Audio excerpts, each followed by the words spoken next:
Good evening, sim racing fans, and welcome once again to SRWTV. It's Cow, your average sim racer here, together with Connor Pixie Nixon, and it is our doubleheader tonight, TCRs and F3s, and they're at the home of, I suppose, the second home of Australian motor racing, Sandown, or third home if you're a Winton fan. But we are back here for an awesome night of racing, Connor. Looking forward to this one, buddy. Yeah, mate, I really am. Winton's, Sandown and Winton, obviously Melbourne's one of the home for racing, isn't it, Cowie? And, it should be a good night, man, and a double header, like you said, and got a 45-minute race, so, yeah, it should be good for the TCR, so see what happens, Cowie, eh? Well, man, I grew up in Sydney and I live in Queensland, so I've been, I think I've been down to Melbourne twice, so I can't speak for that side of it. But I know in iRacing, I love Winton. Sandown, I like it, but I don't know if I'm quick here. But again, Sandown is all about the curbs, and we know that these TCRs have had some issues with the curbs last time we were here. Yeah, that's right, man. We with the Audis, meanwhile, the Veloster just goes across the grass. Scotty on screen here, rattle gun.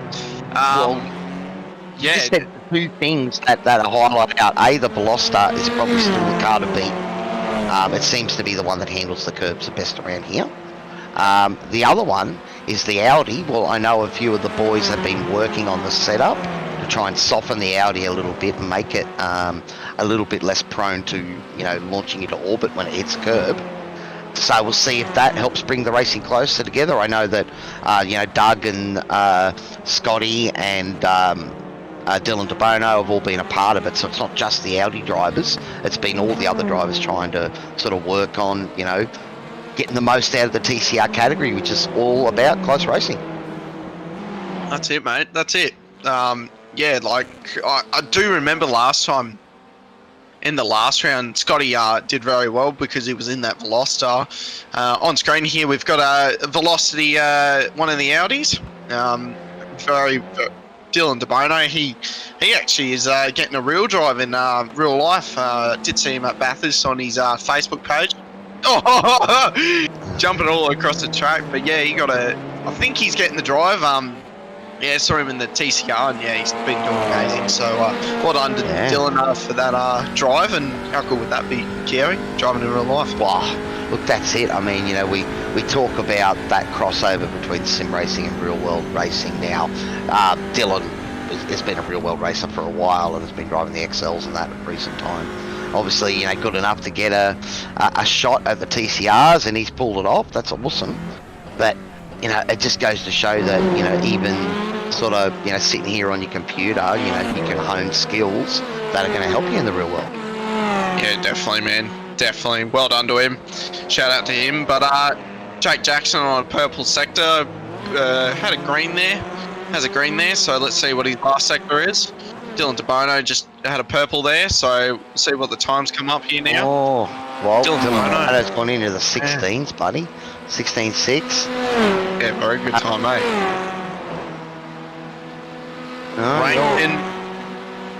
Your teammate there, and your teammate in third at the moment. I mean, we still know it is early days, and it takes a few laps for these tyres to get up to temp, and also, you want to burn off some fuel. It is a fixed series for these cars, and Sandown, it is an awesome racetrack.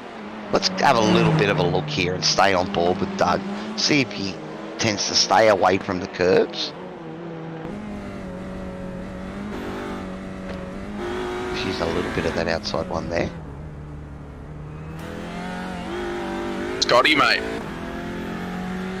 So, ladies and gentlemen, we just got the rattle gun in the booth. Hey, how are you, mate? Yeah, pretty good, mate. I've just come home from a long day spent out at a military base. I haven't actually managed to visit as a part of my job as of yet. So, long, exciting day, and mate, how about time to drive these weapons? Yeah, mate, 100%. I have to go on board with Scotty. We won't do this lap, but we'll do next lap. But, mate, how do you feel around this joint? Look, it's actually a little bit overpowered, to be perfectly honest. I think the Veloster is significantly faster than the other cars at this track. It's something that we've seen over the course of the season is that Veloster's probably got the best long-term tyres, or really mesh with it over a long run really, really well. So tonight it's about smashing curbs. I think this car and the curbs really wrestling it, mate. I'm on the edge, I tell you that much. Get a car pointed in there, get it turned, get it stopped, you know, see what we can get done. Because this thing's got pace in it around here, and I have to put it on P1. We're going to try and use Dylan DeBono for a little bit of drafts. Any advantage that you can find is an advantage around here. So we've got to try and pick that pace up, really shake off the rust, and go forward as best as we possibly can. Tyre heat is critical. The tyres are most of the way up. They're not quite there just yet. Over Dandenong, you see how much curb we're trying to use in this car. Really try and turn the thing. It doesn't want to do it. All your turning and all of your throttle applications done by them front tyres. Normally we've got rear tyres for that. For the throttle application, that is. So you've got to find a way to extract the pace out of the car. And that's another reasonable lap. We'll probably go to a 13.7 or 15.7 here, which will keep us on top of the board. But there's a lot of time to be made. I've got another 0.5 of a second still to find as these tyres keep coming up. Yeah, well, you did a 1:15.4, mate, in practice. Were you quite happy with that, or not really? Not really. There was still time to be found there. My brake bias settings, I wasn't quite happy with them yet. I wasn't quite happy and confident with the tyre heat. Oh. Yeah, Scotty, you're driving the car with the obvious advantage, but I hear you were a part of the group last night that was sort of doing some work on the Audi setup, trying to get a bit of pace out of it, buddy. Yeah, look, and why would we do that? And why would I, as a driver, do that when I'm in direct competition with an Audi driver in Doug Gowan and Dylan DeBono as well for the team's championship, Brad and I? No, you're overconfident? No, I'm only joking. So, we identified that there was a significant performance advantage, and I'd hate that. I hate winning races by miles. You give me a huge advantage, and I would rather start from the back and fight my way through. I think that's far more fun. But if we can make it interesting and we can make it even, and there was an opportunity to do that last night, and I think we really achieved those objectives with what we spat out. So, yeah, definitely, man. Was there even an option kind of going, is it worth putting a bit of weight or reducing the power a little bit for the Veloster? No, because the rest of the class is even, so it's just an Audi problem. So if I could sit down and actively say that it's the Veloster's performance advantage, I really think I'm just getting the most out of the car, and that the car really, really suits me. I mean, you've been driving the Audi last night to help these guys with the setup and see what balancing we could do, and I drove it and I went, oh man, I miss the Veloster. It's a more fun car to drive. The engine sounds more gutsy. I want to drive it. And I just don't think that a weight penalty was the appropriate way to go, because we'd have to weight penalise 3 cars as opposed to finding a solution for 1 car, and that was the best way to go. Yeah, fair enough, man. I thought I'd ask it and throw it out there, so thanks for that information, man. Thanks for the lap, mate. We all really appreciate you coming in here and giving a little bit of insight and learn about these cars. Well, something I do want to make clear and very apparent to the viewers is that we discussed this at length before we even tried to do anything about it, to find the most, what was the best for the league, what's the best for the viewers, what's the best for the drivers. We wanted to find a solution that ticked all of those boxes. Would we do that for anything, anytime there was a pace advantage? No, absolutely not. We did this because there was a significant disadvantage, and we do not want to do this ever again. We did it as a once-off because of the specifics of this track. Yeah. 100%. Well, thank you, Scotty. I'll throw you back up before you just start talking and become a commentator. I'll tell you what, I'll teach you something about moving people around in Discord, Connie. Right-click on their name and give you a channel to drop them into, and that way you don't have to drag me through all the chat.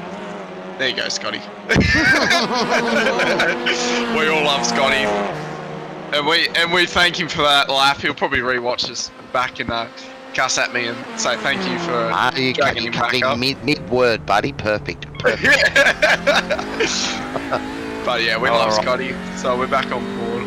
Well, we're a bit halfway through the qualifying session at the moment. It is Dylan DeBono who's got, looks like a couple of tenths advantage. I know it's 0.08 of a second advantage over Scott Rankin at the moment. Wow. So 1:15.52 plays a 1:15.6. It's about 0.3 back to Dylan Shepherd in P3 at the moment. Doug Gowans in P4. Remember, Doug and Scotty are vying for the championship at the moment. and it is close, buddy.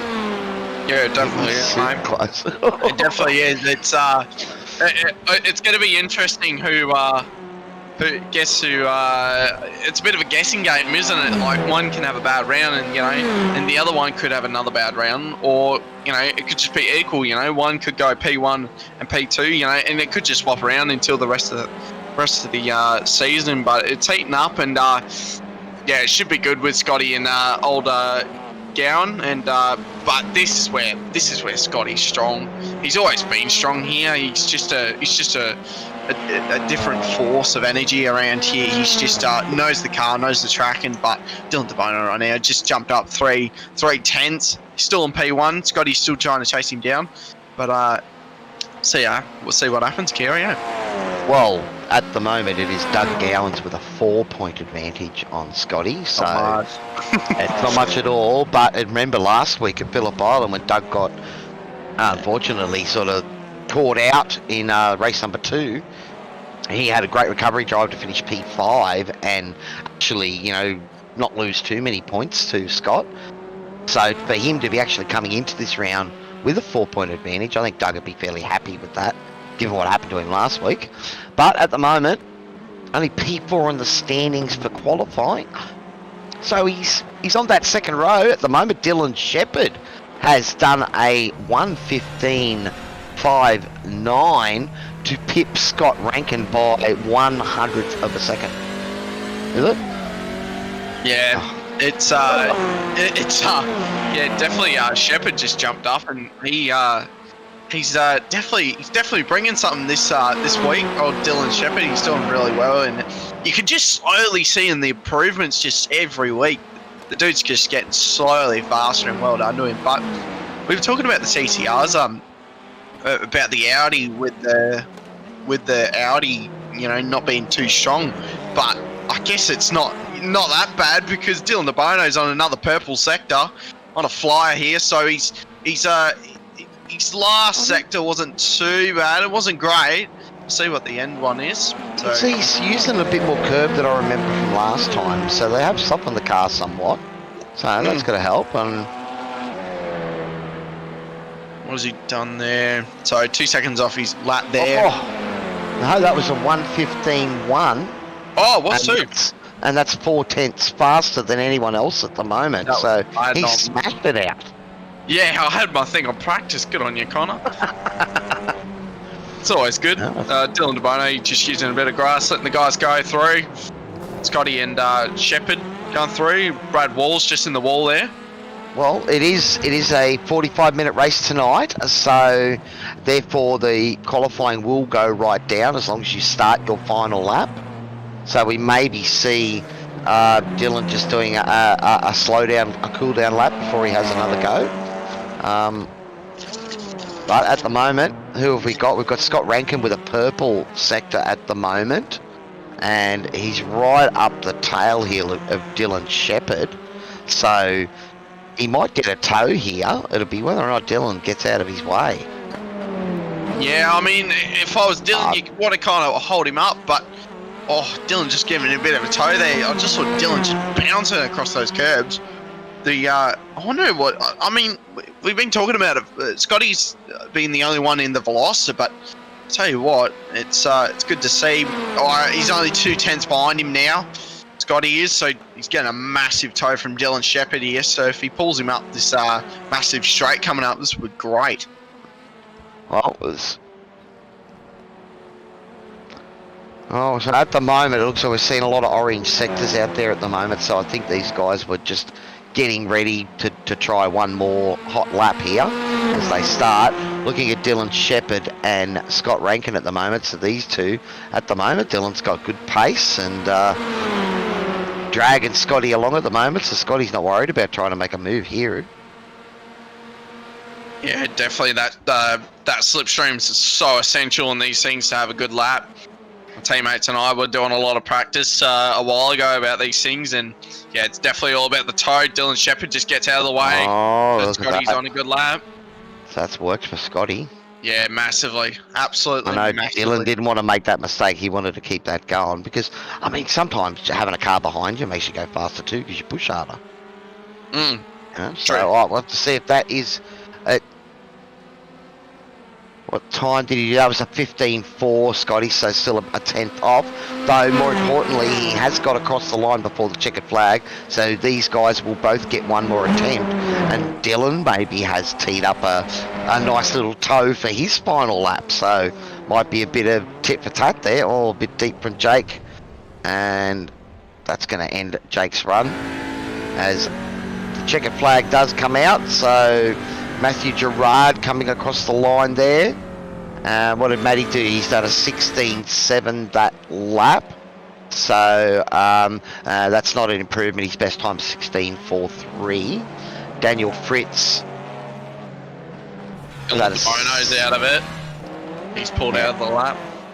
Well, Daniel Fritz on his final flyer to keep an eye on him. Steven Sinkovic. No, and that looks like Daniel's looped that around there and probably ruined that lap. Scotty Rankin, he is on a purple and then an orange sector. So this final sector here will have to be mighty if he wants P1 on the grid. That was Dylan Shepherd behind him making a mistake, so that'll end his lap. And Scotty improved it. He's done a green sector of 15.26, so he has improved his time, but it is 9 hundredths of a second off pole. So certainly had a go at it. Right, we've got a couple other cars coming over the line now as well.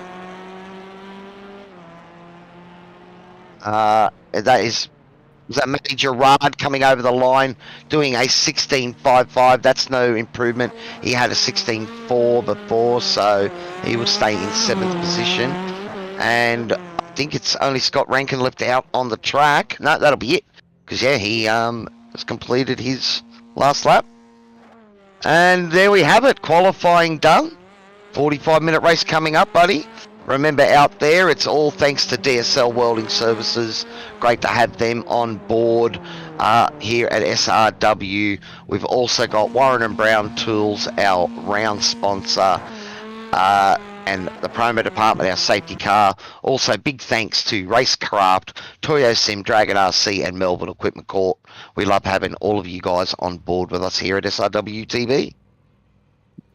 So now we're getting up to start a 45-minute race, like Cowie's mentioned, and this should be a good one. Dylan DeBono on the top step for qualifying.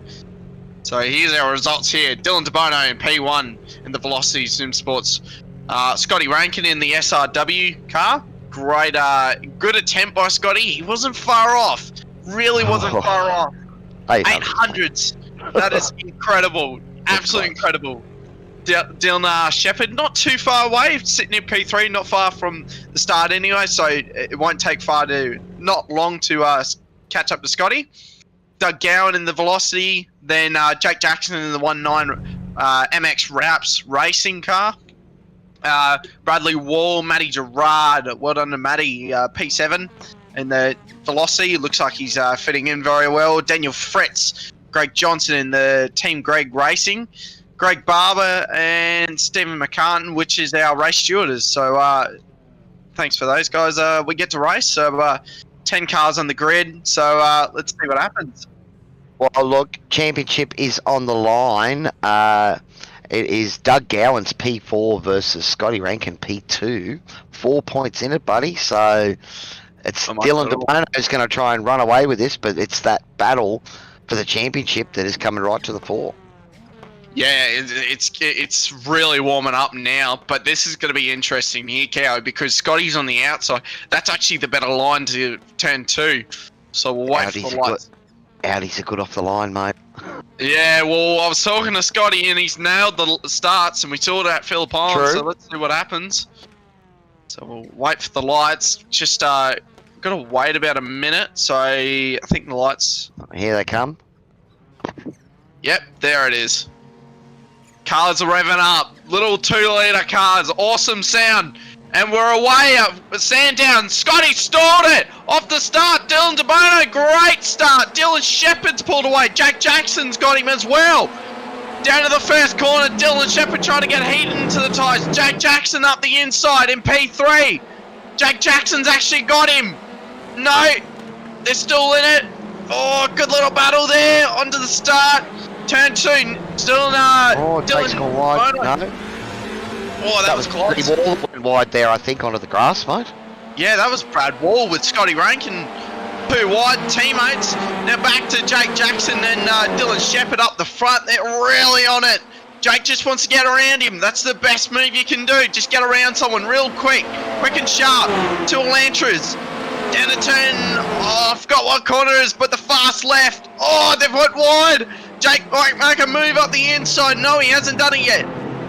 Oh, he wants to get by. Good attack by Jake. Good defending by Dylan Shepherd. Dylan's kind of left the door open. Jake hasn't went with it. But oh, what a start! Oh, Dylan DeBono just going off track. Sorry, Kev. Over the curb there, little bouncy move. But look at that ladder, buddy. That's interesting. That both of our championship contenders both lost a couple of spots off the grid. It's Scott Rankin P4, Doug Gowan P6. So looks like Doug's trying to make a move up the inside of Bradley Wall, though Brad does go nice and deep. Oh, a bit too deep from Brad there. We've also had a couple of the cars behind go wide as well. I think that might have been Matty Gerard. Who's that that's gone right off at the back? Is that Steven Sinkovich that went way too deep and ended up out in the weeds, I think. Dylan Shepherd up front, really putting the attack on Dylan DeBono. I think we might need to stay on this. He's really under pressure here from the 2 Dylans, and there's 1 Jake in it, so this is quite interesting. Coming up to the fast left, Dylan Shepherd really looking at the nose. Jake Jackson gets a bit of a run down the hill. Well, that sums it up for me, Connor. Dylan Shepherd had a little bit of a look there, and suddenly that puts him flying, and now Jake's having a go at him. It seems in these cars, anytime you battle, it just costs you time. It does. It's in any car. But this just really shows it off, doesn't it? But Jake's got a pretty good run onto the straight, so Jake might make a move. I'd stay left if I was Jake. Oh, Dylan DeBono's just hoping these guys keep battling while he checks clear. Yeah, definitely. That's what you want. Jake's going to go around the outside. This could be a good move if he pulls it off. Hard on the brakes. Oh, nah, he hasn't committed. He hasn't committed. Scotty Rankin over the radio. Didn't hear what it was. Dylan DeBono just pulling away just slightly. Jake trying to just use all of that car. Oh! Dylan Shepherd having a huge wiggle on exit. Massive. Absolutely massive. Jake gets a good run. This is Jake's opportunity to make a move. And the 116 MX wraps up the hill. Around the outside. This will be good, Cowie. Let's see what happens. Oh, if Jake commits, this could be good. Jake's committed. Oh, 2 wide down the hill. Oh, Jake's on the outside. Let's see what happens here. Oh, left room, nicely done there, and gets it done around the outside. Nicely done. Well done to Jake there, just absolute committing, and that's what you need to do when you're racing. Just got to commit. So that was awesome. Now Scotty's on the back. Well, that's it, and this is what Jake will be hoping, that Scotty gets on the back of Dylan before Dylan can mount an attack back at him. And you can see here Doug Gowans, he's closing in on this battle. Yeah, definitely. Gowan not having the best start, but he's catching back up. Matty Gerard a bit further back. With the 2 championship contenders thinking about the championship a bit, mate, maybe a little Dylan bit DeBono's around! Sorry, Cowie. Oh, no. Dylan DeBono's around. Oh, he's almost hit Matty Gerard on exit. Oh no, is he stuck? No. He's out of the way. No, he saw that one coming. Oh, right. Oh, that would hurt. Now Jake Jackson's leading the race now. Wow. So, replay here. Let's have a look. Just the curb and the car skipped. Bit of grass. Yep. Just a bit of grass there. Doesn't take much. Oh, that just hurts, doesn't it? And look at that, he's had to wait for the entire field. He's going to be hoping for a safety car. So, well, that's right. And so far, it's a small, intimate field, buddy. Only 10 cars, so it is a bit of a concrete jungle around here. But I know the places that are dangerous normally, you do have areas where you can run off. So we'll have to see if we get any safety cars tonight.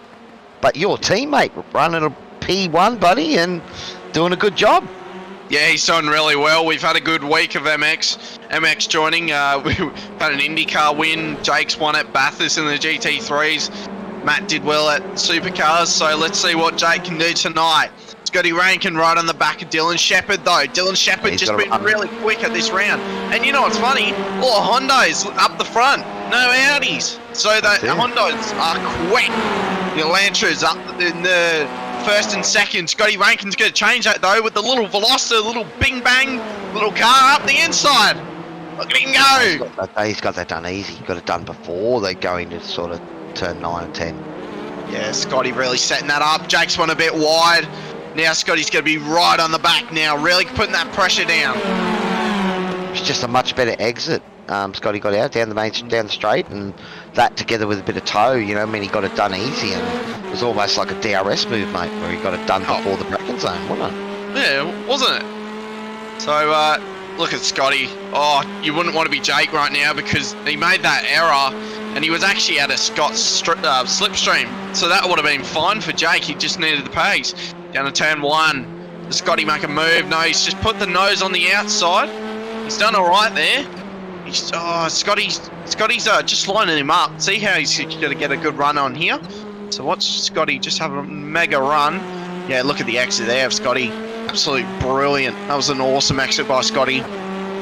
Jake not having the best. By Jake too. No, it was a good exit by Jake too. I think we're just going to see now the toe come into play.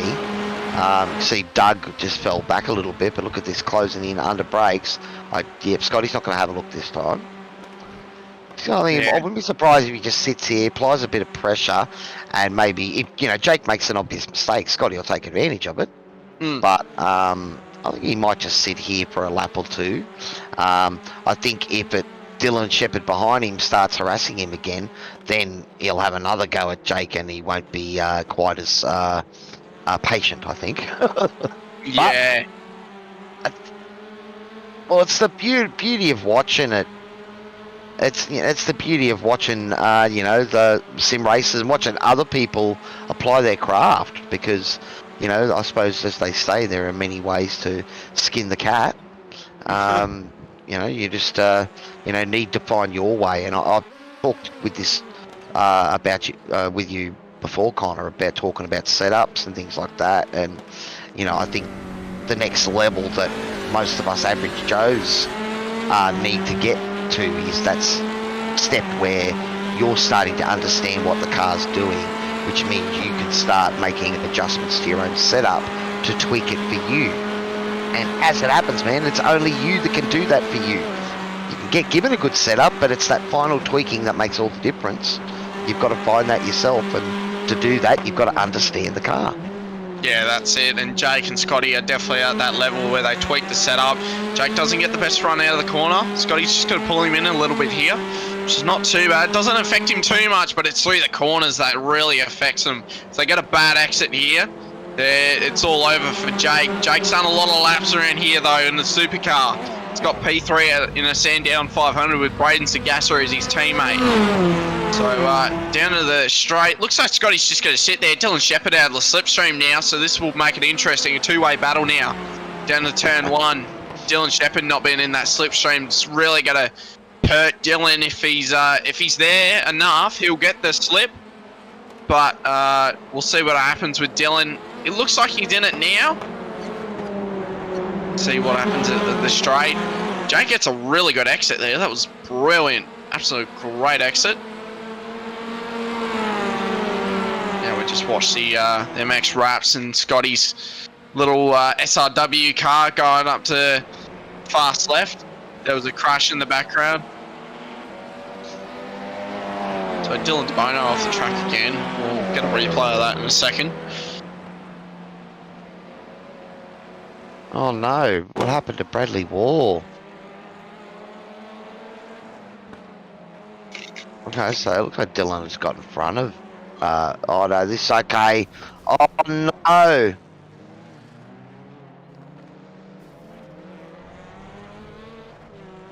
Yeah.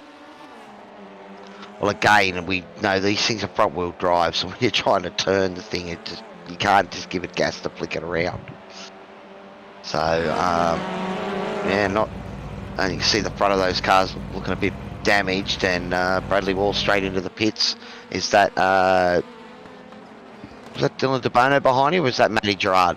It was Matty Gerard, so he's coming in to do his. So we'll have to see if they've gone far enough to make the pit window. And I think it's a 40% fuel tonight. In talking with the drivers beforehand, they felt it was going to be a one-stop race, and it wasn't going to be marginal on fuel on that. So perhaps 8-9 laps into the race is far enough, Colin. Yeah, well, we'll see what happens. I think with the 40s, we might see 2 pit stops, and there might be some guys that can fuel save. The little Hondas can clutch in compared to the Audi, so they'll save a bit more fuel if they clutch in, and I think that's what Scotty and Jake are kind of doing. I can hear their cars just lifting the tiniest little bit.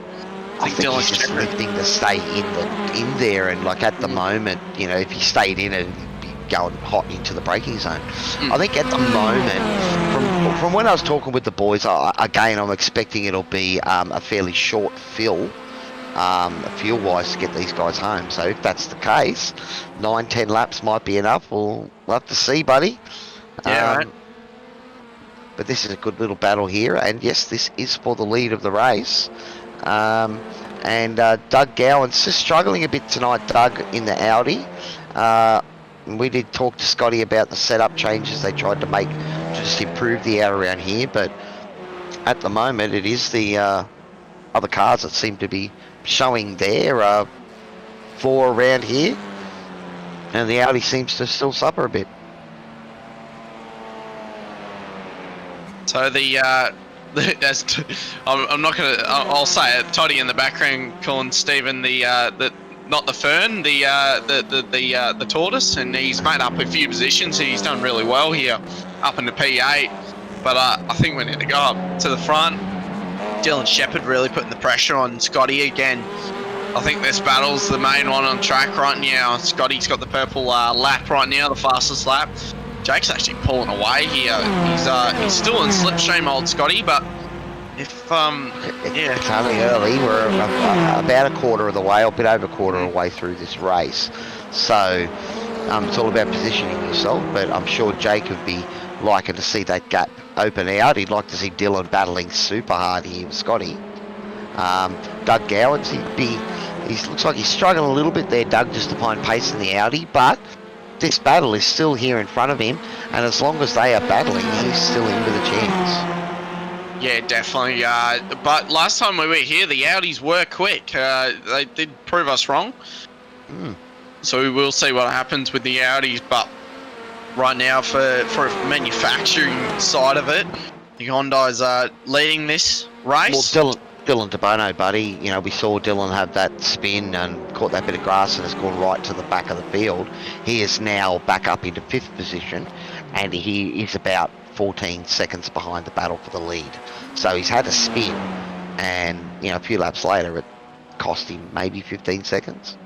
So he's just done a great recovery, and at last lap was a 15.7. The leaders did 15 threes, 15 fours. So you know, so the front three are really pushing hard, and Doug Gowans and Dylan, the only other 2 drivers in the 15s. The rest are sort of sitting in those 17s. Yeah, they are. Yeah, Jake's done a really good lap, 1:15.3, so that's a very quick lap with no toe. Now, one thing I did want to say as well, buddy, is I was just having a look out there at the YouTube stream. We did miss a few of the boys saying hi, Aiden Schultz and Andrew Proctor and the boys, so thanks very much for tuning in, guys. I think the title might still be a bit wrong there on the broadcast, Toddy, so if you want to check that out. The title. I think the title says Sprintcars, buddy. Dylan Shepherd off the road here. Oh, what's happened there? He's went wide. I think he's just 2 wheels in the dirt. Has he? So, yeah. So they're off the track. He's off the track there. And that's cost him a bundle of time, and looks like he's going to pit now as a result. So he wouldn't be going for tyres, but it's taking advantage. Well, he'll definitely get the advantage because he'll have slipstream. So let's see what Dylan does here. Dylan Shepherd. Okay, so he's just run wide on the grass. Not enough brake pressure, it looks like. Well, once you get out there, he's decided to drive straight. Just to Yeah. make sure, you know, it's don't try to gas it up too hard. Don't try to Yeah. make too many aggressive turns. Aiden, hey legends, entertain me, lol. Thanks, buddy. Hopefully we are, and as always, it's great to have our sponsors on board, DSL Welding Services. Having a look at that replay there, which was awesome. But here, live action, and it is Scotty Rankin right on the top of Jake Jackson here. So Jake, is he pretty calm under pressure, buddy? Yeah, mate, he's very calm. He's very hard to break, this man. He's fighting in a different championship for GT3s right now. He's leading the race. He's won about 4 races in these GT3s and another league. So yeah, he's very good under pressure. He's a kind of dude that will kind of, you know, use you know, not use pressure as an enemy and use it against the other person, almost in a way. I don't know how to describe it, but he's very calm driver. The boys will probably have a big chat going right now. There's normally 7 of us in there having a yarn. So yeah, definitely. Would he be grinning? Would he be loving this? Because, you know, Yeah, you'd be loving it. Scotty stuck behind me and couldn't get past me. I'd have a grin ear to ear. You know, so I'd be holding him back there. So, Yeah, well, yeah, I mean, Scotty is he a bit more serious about his driving, Jake? So he'd be just focused and concentrating forward. Nah, he's always the jokester and the laugh kind of guy. He's not like I mean, Braden's probably the biggest jokester in the whole group, but yeah, Jake's that kind of guy that will, yeah, kind of have a laugh and yeah, have a joke. I mean, Scotty was racing with us, and for us on Sunday in the IndyCar. And yeah, Jake, there was about 4 cars in the IndyCar championship, and yeah, Scotty and I are leading the championship right now. So yeah, we've been doing that, and Scotty's been chatting for us the weeks and weeks he's been there. But Scotty's in the pits. He's gone into the pits, so we have seen that you know, the 10 or 15 seconds sitting still here, you just cool down those tyres, and you do see a little bit of an advantage, I reckon, on the next couple of laps. Sort of coming out. I suppose it's nothing like the undercut advantage we can see with the V8 Supercar when you put new tyres on. But the problem here is that, you know, tyres is going to add 40 seconds to your stop, and then you've got to drive 5 laps to get them back up to temp anyway. So I don't think anyone's going to take tyres by choice tonight. Dylan Shepherd's left the server. So what has happened there to Dylan? I think he's He might have had something happen where he's had to pull in, because he did go up onto the grass there, and it seemed a bit strange. I wonder if he had a real world issue or a technical. Yeah, I mean, you know, it could be as simple as the cat jumping on your lap, you know, and clawing you so you can't turn, you can't accelerate. Yeah, it could be that, definitely. But I suppose, you know, motor racing has its $2 part failures, so sim racing can have its real world troubles to interrupt, I suppose. It's only karma, isn't it? Yeah, exactly. Well, looks like Jake's got to really stretch this stint out. Basically have no fuel in the tank, so that might be really good for Jake. So when he pits, tyres are cooled down, he's got no fuel in the car, so that might really help there with Jake. So we'll see what where the strategies go in that play. So if Jake pits right now, he's in a world of hurt. So just stay out here now. Well, he's setting good times though, buddy. 15.4 was his last lap compared to the guys behind him doing 16. So, you know, if he's smashing it out at the moment, I mean, we've talked about this before too, Connor, about the concept of running your tank dry and then filling again to try and keep the weight of the car down. If you're filling early, it means you are knowingly taking on a bit of extra weight, which means you're going to be slower. So then it becomes tactical. So did Scotty do that because he felt that Jake was holding him up and give him a few clear laps? I think Scotty's. I don't know if Scotty's seen Dylan obviously he saw the undercut and maybe he's just went, oh well, Dylan might have undercut me, but because Dylan's not in here, they're both out in no man's land. So I mean, if Jake can pull a bit of a gap here, this is where Jake can really do well. But at the same time, if Scotty can do the same thing though. If he gets a bit of slip, like he's in, he's definitely in. So we'll see what happens, because Scotty might have been fuel saving there, so he's probably saved a litre or two there. So we'll see what happens. Well, we can see it's now the guys that have sort of remained out on track in the 1 minute 15. Scotty Rankin did do a 1 minute 15.7 last lap compared to a 1:15.2 that Jake did. So that is probably just that extra fuel load. Now, Jake will have to come in and get fuel on, but it's an interesting strategy call, because I get the feeling that maybe the toe was, was the aero wash sort of in the corners that made it hard for Scott, or he felt that Jake was braking a bit earlier, he'd go a bit deeper, or maybe just needed to change it up to give himself a chance. Worked out it was going to be hard to get round Jake. Yeah, well, Jake definitely puts up a fight for anyone, so yeah. Well, it's the beauty. Yeah. It's the beauty of the speculation, man. We can talk about this sort of stuff and then look to see what actually happens out there. I could be completely full of it, and not have any idea what I'm talking about here. But that's the beauty of it. In the end, we can ask the boys, get up onto the podium, how'd they do it. Yeah, exactly. That's all it's about. So, Daniel Fritz on the hunt of Brad Wall here. And Steven Sinkovich. there. Sorry, Yeah. I'm normally seeing Brad Wall. Well, I'm normally Steven seeing is... Brad in the black car, so Steven in the black car tonight, not Brad Wall. Oh, Well, Steven is yet to pit. Yeah, look, both of the boys riding the black car tonight by the looks of it.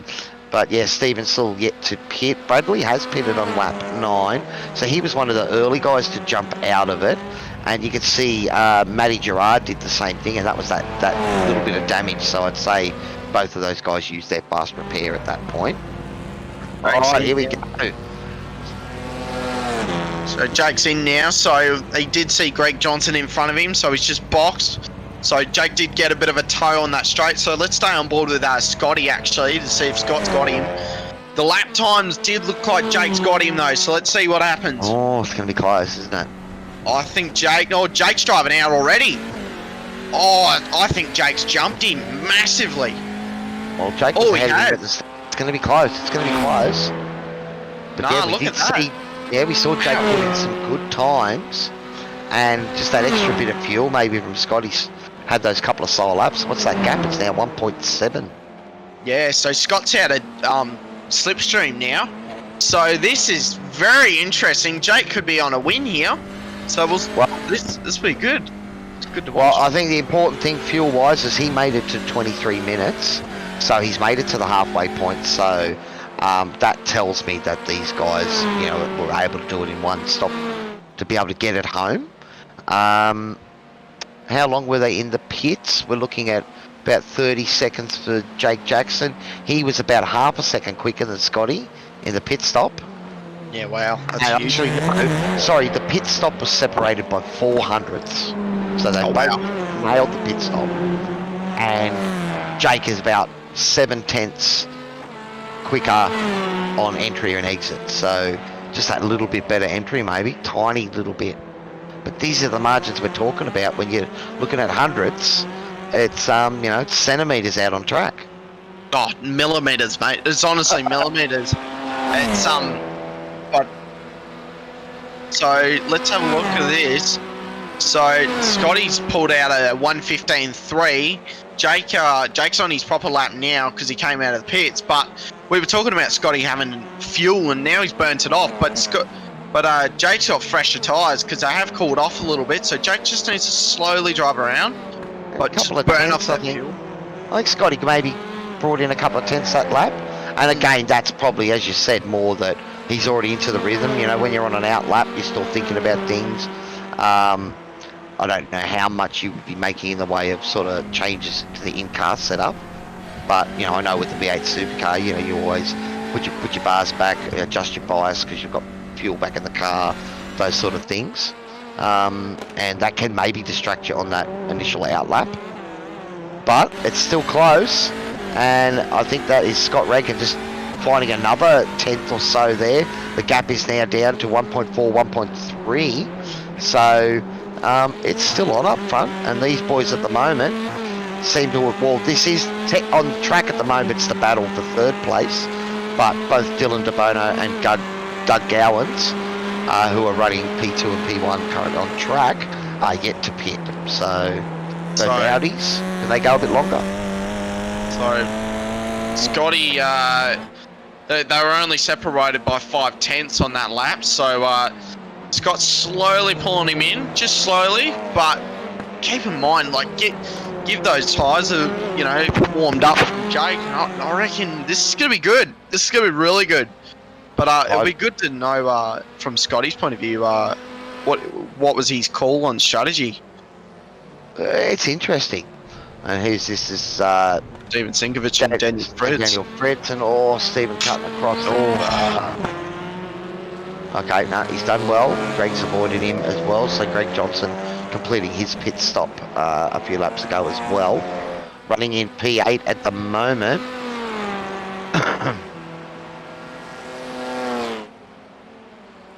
And Daniel Jake, Fritz, he was struggling a bit earlier today, Daniel tells me. It was just with the nature of the car and that, but looks like he's got into a nice rhythm now. Doesn't necessarily have the pace of the guys out in front of him, but we can't all be super quick.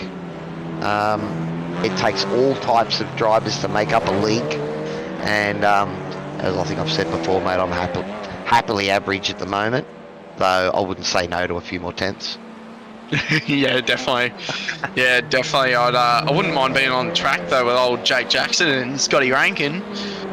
Both technically my teammates. Scotty on Sunday and Friday, and Jake all the time. So well, gap just leveled out a little bit last lap. I think you've seen Scotty's taken a couple of tenths out of Jake for 2 of the last 3 laps, and then that last lap, Jake took 3 tenths back out of Scotty, so it's very much even at the moment.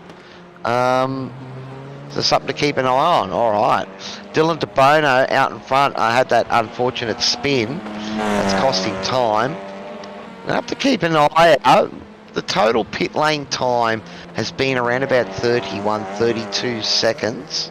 So at the moment, Dylan is only 3 or 4 seconds in front of the leaders, so that's not going to happen. If we add 30 seconds to Dylan's current time, that puts him about level with Bradley Wall, maybe in between Bradley Wall and Matty Gerard. So that's going to put him effectively, maybe P4 or P5 in the running. So there still is a bit to play here.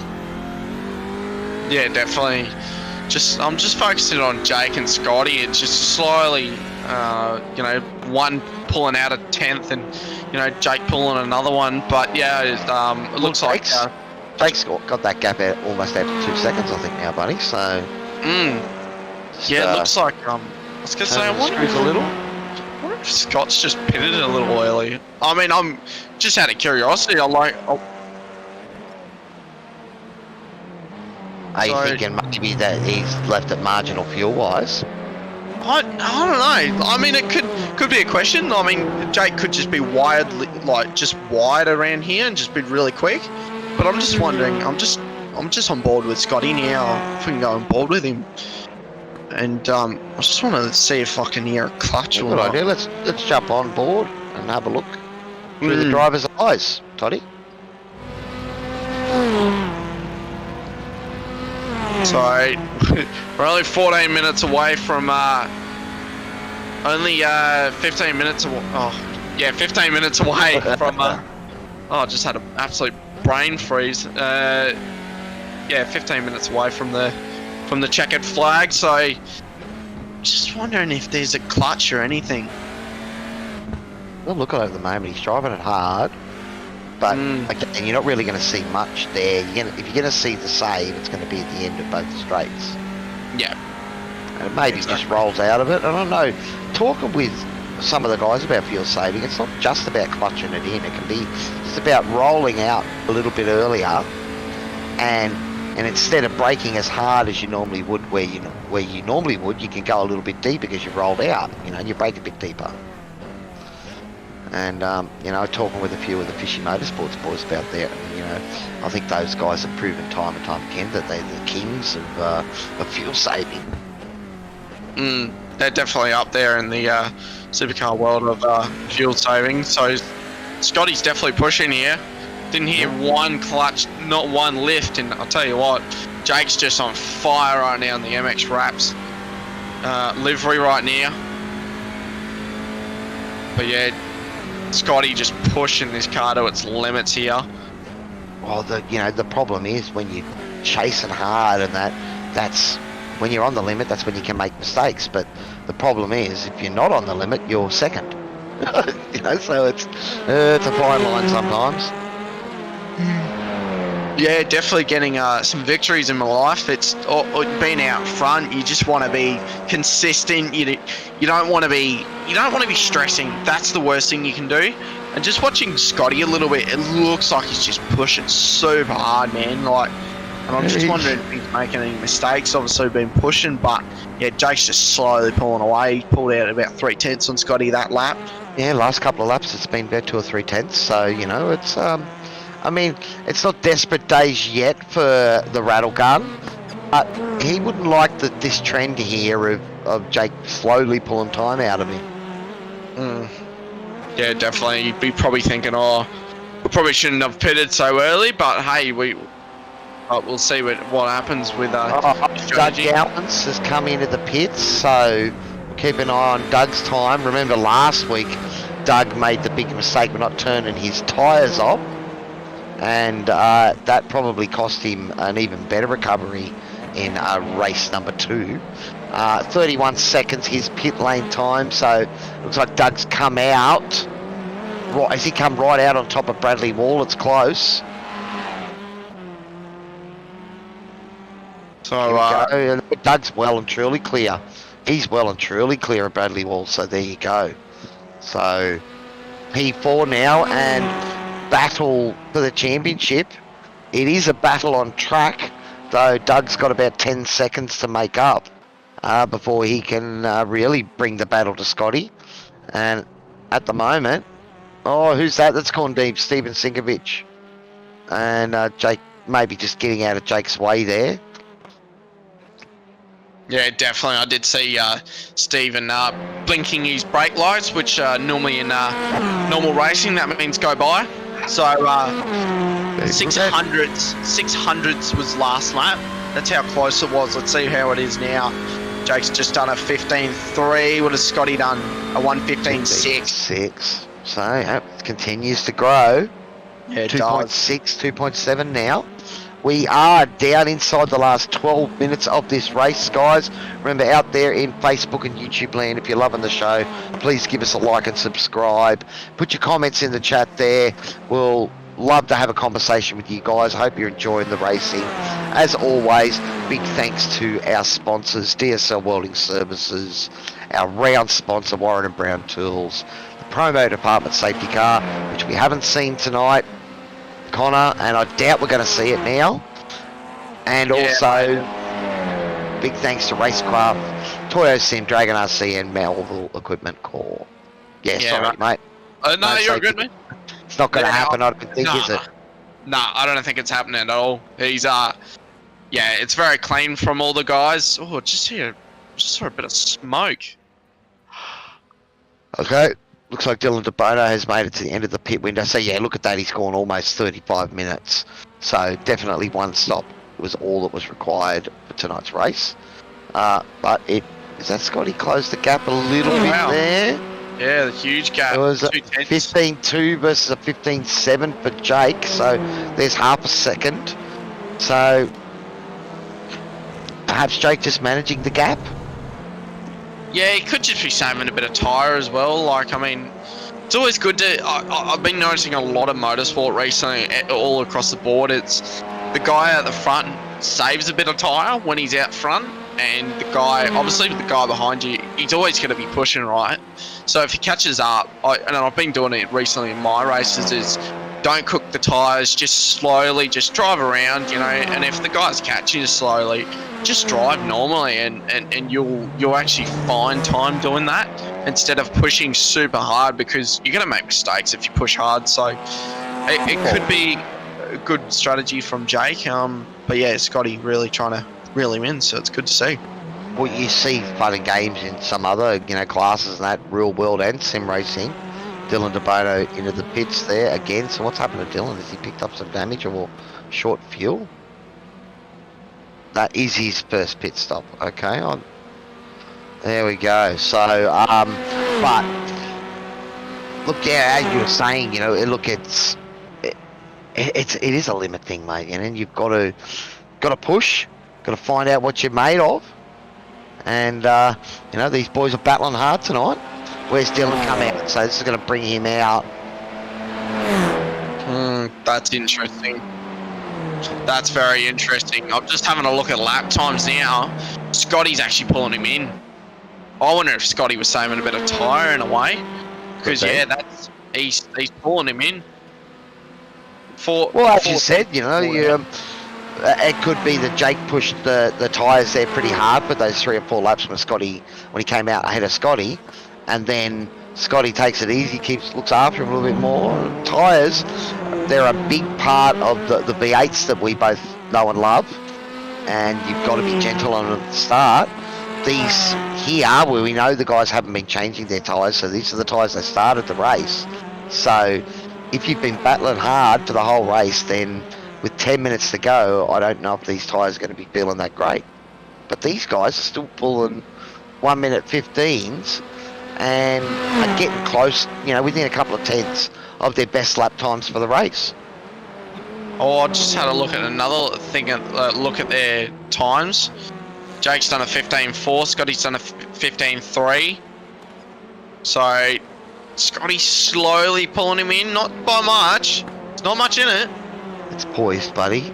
But we're down to about 7.5 minutes of this motor race, so he is starting to run out of time, Scott. And Jake knows that if he can keep that down to a 10th per lap, even if he gives up a 10th per lap, that's not enough for Scotty to catch him, let alone get past him.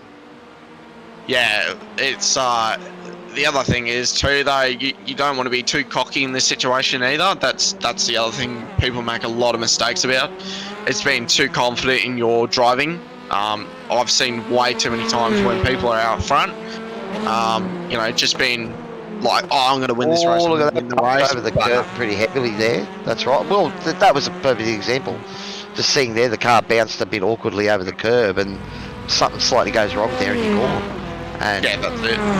You know, it can take the smallest of things. You miss your brake marker by a metre, and if you're already pushing the limit, that metre is just a metre too much. You pull it up, there goes half a second, and suddenly the guy's on your bumper. I was going to say, Scotty's just pulled out 3 tenths. Scotty just did a 15.1. It's actually faster than his quali lap. So Scotty really pushing in. He's hasn't got a lot of time left either, so he's turning it on. This is exactly what we want to see here at SRW. So, as we said before, guys, let us know in the chat. Hey, Schultze, good close battle here, and it's exactly what we come to see. Yeah, that's it. And yeah, I feel like Jake's got this pretty. I feel like he's pretty calm behind the wheel. I wonder what Scotty's like. I've raced both of them together and against them and with them, and yeah, they're definitely two very similar kind of driving styles. You know, they're calm, but they know where to drive the car and where to not drive the car. So we're on board with Doug now in P3, just cruising along. So that'd be good points for Doug in the championship. One position behind Scotty, so that'd be good. Yeah, he'd be happy with that, considering he hasn't really had the pace tonight. He does have Dylan DeBono closing down on him, and Dylan's quick. And I'm sure Doug doesn't want him to pass, so as Toddy just pointed out, there might be a little bit of team orders if Dylan gets close enough, but we're now down inside the last 5 minutes, so maybe 3 laps, maybe 4 laps remaining. Yeah, we'll see what happens here. So Scotty's still hunting him down. Gap at 1.3, so he's brought in a little bit more. Yeah, it doesn't take much for Jake to have a little mishap. So we'll see what happens here. Scotty just barely pulling it up there, just getting on the curb really aggressively and really well there. I think Jake's just been really calm about the whole situation. He's just driving along, doing very well. Coming up to a bit of traffic too, so that might make it interesting as well. Yeah, well, that's it too. We'll see what happens, but Gotta love those 11 secret herbs and spices when you can throw it into a motor race. Don't you love it? Put some back markers up front, you know. I think that is Greg Johnson that's up in front of them on track there, but still about 3 or 4 seconds in front of these boys. And we know Greg hasn't been, poor of pace in these cars. Jake making a bit of a mistake on exit. He's pulled it in. 1 second now. Scotty's just been doing almost flat 15s each lap. Jake's making a few mistakes, getting worried. Seeing that green as you talked about. He maybe just pushed the tyres a little bit too hard near the start of that race, Jake, and he's got to look after him a little bit more now. It could also be a level of commitment. You know, when you're out in front, you want to minimise your mistakes, and maybe that means you do a bit wide there from Scotty. You know, that means you do pull your brake markers forward just a little bit and things. So, you know, perhaps Jake's worked out if he keeps doing 15 sixes and 15 sevens, then Scotty's not going to be able to get past him. Yeah, well, that's it too, and we talked about, you know, maybe Jake's just saving a bit of tyre too, you know. That'd be a very good strategy call from Jake to save a bit of tyre just in case Scotty got right on the back of him. So he's just trying to minimise mistakes, I think, buddy. So, you know, if you just bring those margins back a tiny little bit, you know, where you break at a marker, maybe just break a little bit in front of it. Oh, Scotty's...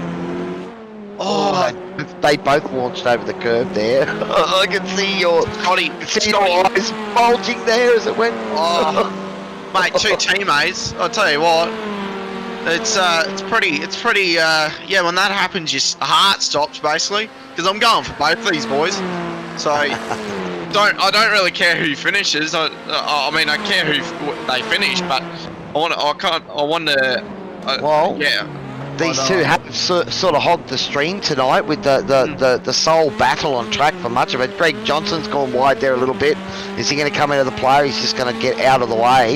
Yeah, nice. Good move. Yeah, he's just slowed right down, got out of the way. Well done.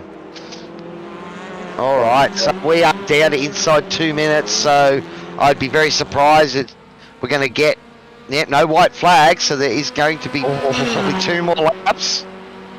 And Jake got a poor exit there, so Scotty has come inside a second now. It's 0.7, 0.6. He's now close enough that the tow may well become a factor.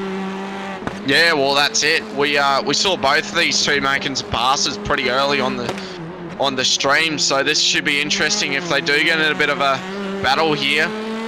So next lap should be white flag, so Scotty might just pull him in here, but I think this last lap will really come down to it. Scotty's been pushing hard, so those tyres would be screaming. Jake hasn't been really pushing hard, so I wonder how this is going. As we said, it's one thing to catch him, it's another thing to get past him. Sandown, not the easiest of places to make a move stick. It's one of those tracks that you can get up alongside another car, but they've got an equal chance of getting out of the exit of the corner, so you can't get it done. Yeah, that's it. So this should be white flag coming around now. Scotty's very close. Is Barney waving the white flag? There it is. So one more lap here for part 1 of our double header tonight here. It's the TCRs at Sandown. We've got one more lap. Scotty's low on fuel. Has he slowed down? He has. Yeah. He was going to jump into a pits, but he's just going to stay out. Oh, no. What happened there? Still shifting. He might have just made a little mistake there. You know, I was on the straight, he backed out. So I wonder if it's a can't be a strategy call. And he almost looked like he was going to dive in the pits. Yeah, it could be a fuel thing. Yeah, well, we're on Jake here now. Well, we've seen here too, buddy, you know, that these guys are still thinking about the championship. And if he hasn't got enough fuel, Bad's short fueled himself. If he hasn't got enough fuel to make it to the that back straight to, I think it's the T8 on your cool down lap, then you get a rear grid for the next race, and a rear grid in it with a championship on the line may not be something as well. So anyway, it looks like Jake Jackson is going to get it done, buddy. Your teammate with the victory in round 7 of our TCRs here at Sandown International Raceway. Scotty Rankin for Team SRW in P2, and it's Doug Gowans for Velocity Sim Labs coming around the last corner to bring it home with the 3rd spot on the podium. I think Doug would be pretty happy with that. Bit down on pace to Scotty tonight, and he's minimised the damage.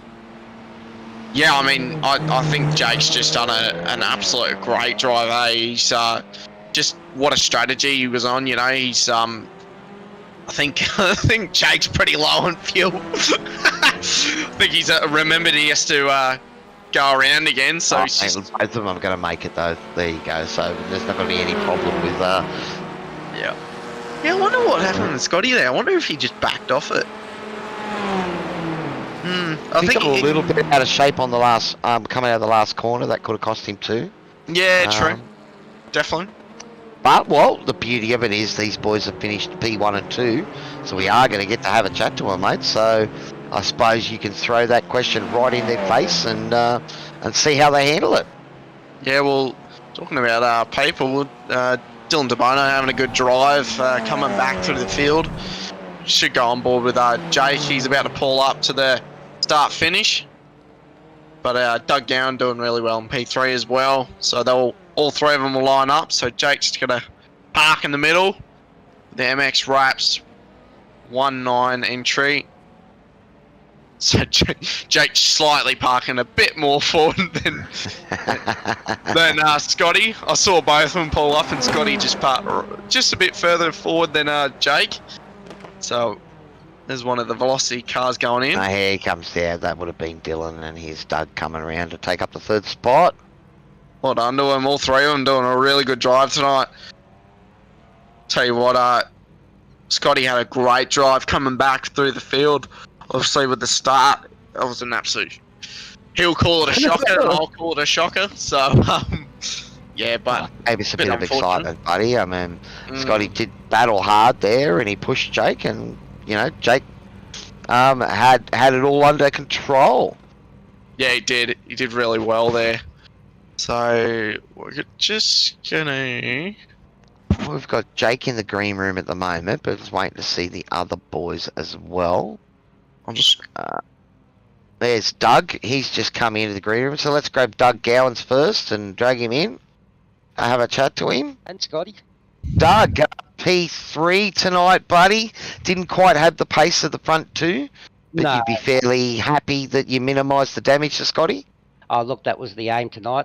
You know, we did some work on the Audi throughout the week, you know, with Scotty's blessing and Brad's, just trying to get some of the bounce out of it so we could attack a little bit more. But the car was still a little bit slower, especially in my hands. And my job tonight was just to keep it nice and clean and stay as close to Scotty as I could. And you'd be nice and happy that Jake was able to hold him off and fend him off, so... I would buy Jake a carton if he lived nearby. I can tell you he's in New South Wales, Doug, so I don't know where you're at, mate, but yeah, he definitely likes the drink. I'll call it that. Good on Well, him. it was a Look, 4-point advantage, buddy, so what's that now? Is that means it's 1 point now, is it? well, it depends. Did Jake and Scott have a clean race? Oh, Yeah, did you have a 0x, did you, buddy? Oh, mate, I told you I took it nice and easy tonight. There's some bonus points in play. Well, Interesting. yeah, well, I knew I wasn't going to compete with Scotty at this track, so, you know, that's the next option. Try and stay as close to Scotty as I can and do a 0x, and there you go. Doug, you're too smart, aren't you? Well, it really wasn't my idea. I've got to give a shout out to Nathan for that one, and yes, absolutely, he pointed me in the right direction. what a drive, mate. Well done. P3 in the velocity car. You must be happy with that. And P3, mate. And who would you like to thank with all your sponsors, man? And family, mum, dad, go for it, mate. Yeah, obviously mum and dad, and dad's passed, but I'll still thank him. Your Velocity Sim lads and Steve, Nathan and Dylan and Matt for throughout the week, and also Scott. Like I said, with him jumping in and help us trying to sort the Audi out for this race was fantastic. Here to race, Speed House, YouTube. Pedders, and of course you guys again as per normal, Sim Racing World, and looking forward to the next race again. Thanks, guys. You're awesome, Doug. Thanks, mate, for having a chat, and P3, mate, well done. Yeah, thanks. See yous. See you, mate. Thanks, So, well, Paul and Scotty, now I want to have a chat to him. Hey, Scotty, you're in the green room, mate. Now, obviously, we know that you race with Jake, or talk to Jake, obviously, and how chuffed was he about it, and how do you feel about it, mate? Solid points. I'm disappointed. There was a lot left on the table for me tonight. I said it last week after Phillip Island. I'm not happy with the amount of mistakes that I'm making. All credit to Jake. He drove a very clean, very precise race, and that was the difference here tonight. Yep. I knew going into this that if I was in a pack, it was going to be very, very difficult to set the moves up to get the job done. And I knew that I had to go alternate on the strategy, except I think I went the wrong way. I think the best approach was actually the overcut. I think because you only needed 4 or 5 laps of fuel. You didn't need a huge deal. It was 6, 7 laps even of fuel. Depends on you. I think I had to fuel save behind him and go the complete opposite direction. So mistake on the strategy. A lot of mistakes just pushing the car beyond its limits. I had to rein myself back in, I think about 5 or 6 times tonight because I just pushed those limits too hard. There was understeer moments because I was pushing the braking too deep into the corner of the bias too far forward. There was rear brake lockups and snap oversteer moments on the brakes from pushing the car too deep on the rearward bias. I tried everything tonight, and to be perfectly honest, I feel like that's a race where I should have come away with the 5th, to be honest with you. So what you're saying there, Scotty, is that wasn't a 0x race there? No, there was 7 incident points, all from turn 1. So you'd be interested to hear that Doug might have done a nice 0x race behind you there. But that's Doug's driving as well. Look, it's only worth a point. So the position's definitely worth more of the point, and that's why I was pushing so hard to get Jake.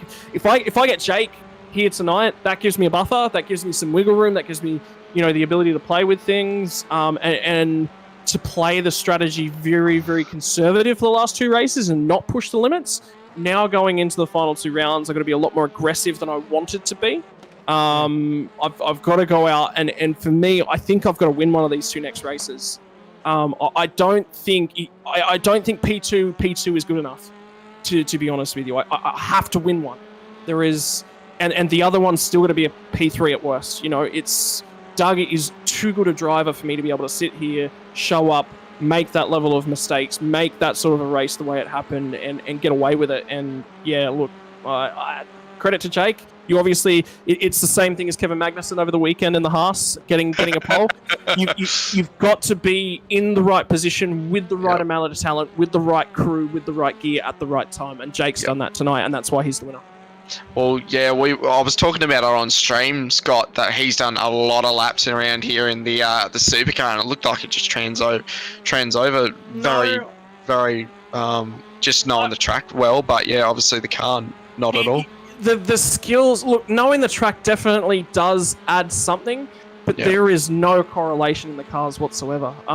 The way they drive, where you brake, where you position. Excuse me, I've got cats fighting behind me. Where you position the car is about the only skill that correlates, but even then there's a slight differential in how you drive the car. The V8s, you can attack all of the curves. You can really, really throw the car up and over them. With the TCR, you've got to be a little bit more conservative. You've got to think about what you're doing and why you're doing it. You can't just go out and be a little bit more aggressive in the suspension. The power, the driving ability will sort of back you up. You've got to drive the car so differently. And yeah, all credit to him. He's done a phenomenal job tonight. Well, before you go, Scotty, I just want to ask you one more question, mate, and then you can thank all your sponsors. On the start, man, obviously you and I were talking about it on the start, about the starts through the week. What happened there? You just got too anxious and that was it, or? I mean, if you have a look at the practice starts I did prior to the race, I released the clutch really quickly to get down to that 15%. And honestly, it's just practice. I'm trying a new method. It is quicker when I make it work. When I make it not work, it's fractionally slower. So the risk is worth the reward. It's just I haven't had the time to practice. I've had sick cats. I've had endurance races. I've just not been able to get into the sim and put as much practice into it as I liked.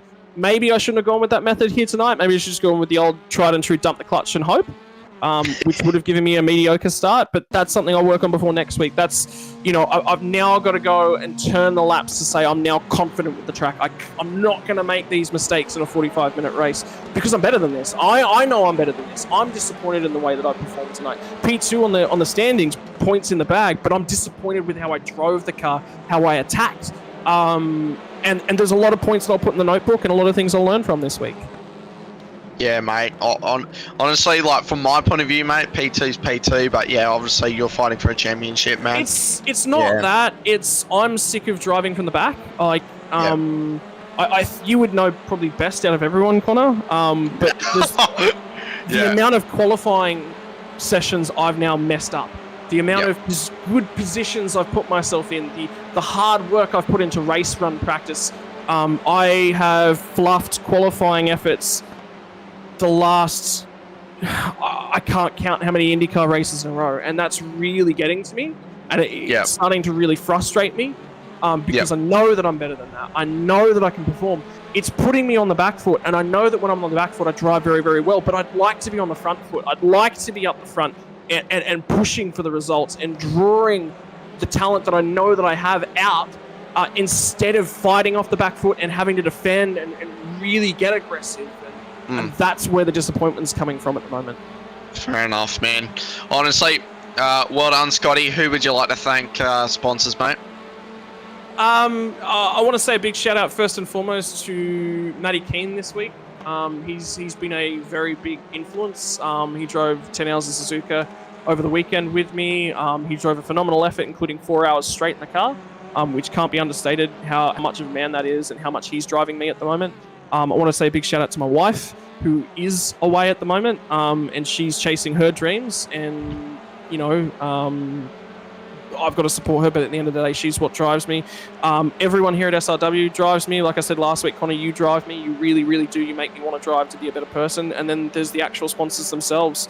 Melville Equipment Corporation, DSL Welding Services, Toyo Sim, Racecraft, Dragon RC, and Warren & Brown Tools, who we still hope may eventually get themselves a Rattlegun Ranking t-shirt. Well, thanks for all that, Scott. But yeah, well done, man, and hopefully you get them next time, mate. Well done. Thanks, brother. Have a good night. You too, mate. Right, now we'll bring in Jake Jackson, the teammate. Jake, mate, what a drive, mate. What a drive.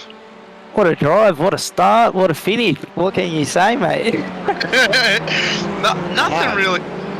Nothing really went wrong. Happy with himself, buddy. Doesn't sound like he's that happy, is he? No, I'm over the moon, mate. I didn't expect tonight to go that way, and somehow we were just very consistent, and we kept it on the track, and then we pulled it off.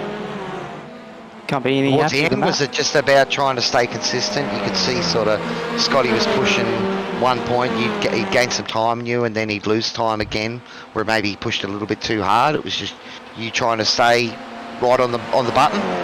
Pretty much, like Scotty had some trouble at the start of the race. He was not that consistent, and then when we were in the lead, we pretty much hit the same lap every lap. So we were very consistent at one stage, and then towards at the end of the race, Scotty turned it up, and then he turned it up a bit too much. Unfortunately, I think he got a slowdown towards the end of the race, and that secured the win. Now, Connor was telling us that he reckons he couldn't show any favouritism. So does that bring him down a notch in the team when he wasn't really going for you? He was sort of torn up between going for you and Scotty. Is he going to get a bit of a talking down for that? Do you think? That's all right. Connor needs to share the love. He needs to share the love. Everyone needs to feel a bit of the love. Yeah, 100%. Yeah, well, Mate, honestly, like from your GT3s, man, and from what you've been doing recently, obviously jumping into these are a whole different ballpark, mate. Like obviously you driving the Porsche GT3 Cup, car, and then you've went to the Porsche Cup as well. You're almost like Adam Hughes now, mate. Just driving a Porsche, but you've jumped into these TCRs tonight. And Scotty was saying these are so left-hand field from a supercar that you've done a lot of practice here too. What was it like tonight, mate, jumping into something completely different? Yeah, well, I'm a bit of an all-rounder, jumping in all different things, and Scotty's right when he say this is a bit of a left-hand car, because some weekends I really struggle with this thing, and then, but with this track and the way these cars are set up, you really can crunch the curbs like a supercar, and I think that's the only reason why I'm somewhat fast here. You just kind of drive similar to a supercar and pray to Lord that you don't go off the road, because you will hit the fence. I've done that before. Yeah, done that plenty of times. Definitely, man. And with the lap times too, I kind of want to gloss over it. You and Scotty, I can't remember what lap it was, but you two were 600ths of the same, almost the same lap. Yeah. Only 600ths. Yeah, there was a few laps like that. We were pretty much hitting the same lap numbers, and then right at the end, Scotty turned it up. I don't know what he was doing, but he's doing something, and he started a game on me, got me a bit worried, and then unfortunately, he made a little mistake. Yeah, because I knew there was only 5 minutes to go, or 10 minutes. I was like, oh, only 10 more laps. Just need to finish these, a couple laps to go, but we got there in the end. Catching you would have been one thing, passing is another thing. We know Sandown's not the easiest place to get round someone. No.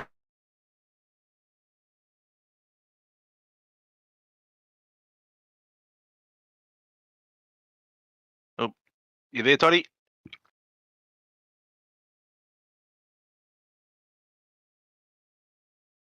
Toddy. Hello. Hey,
Sandown as well.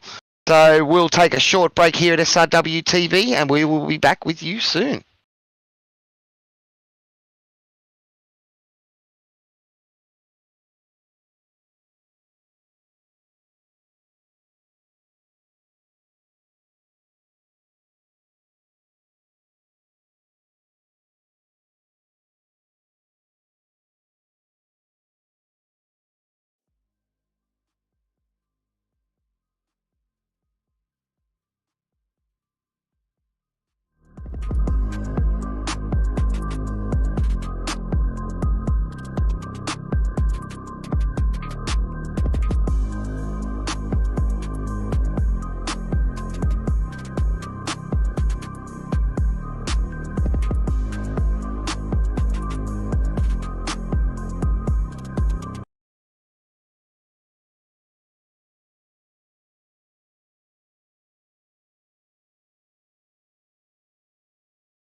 No, we haven't changed tracks. We are at Sandown, but it is time for the full aero package, as it is the F3's sprint race tonight. 2 races here at Sandown International Raceway.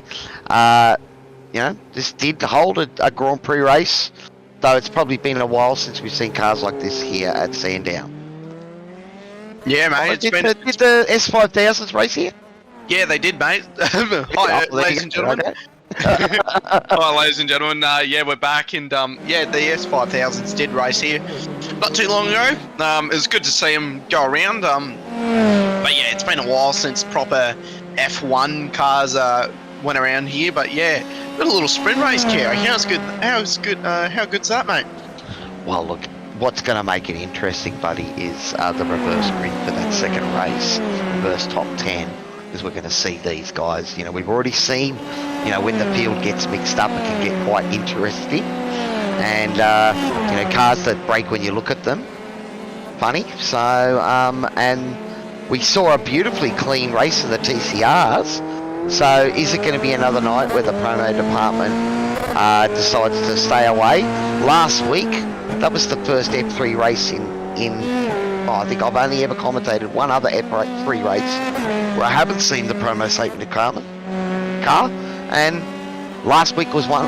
It happened again. So can it happen 2 weeks in a row, Connor? I mean, mate, all we can do is pray that it doesn't come out. But we'll see what happens, man. Sandown's one of these tracks, though. It's just so, with these downforce cars, when you go over that fast left, you lose all the downforce coming down that hill. Then it comes back in when you're halfway down the hill, so that's probably the trickiest bit. So that will be the interesting thing. But we're in qualifying, 2 minutes in so far. David Gallo is P1 right now. 108.46 there. Who was that? Yeah, I did see that. Was that Tom Sanderson? I think they've got the car all four wheels in the air. Yeah, look, I think you're right. Like, it's only early here for qualifying. It does take, similar to the TCRs, it does take a few laps for the tyres to come up the temperature.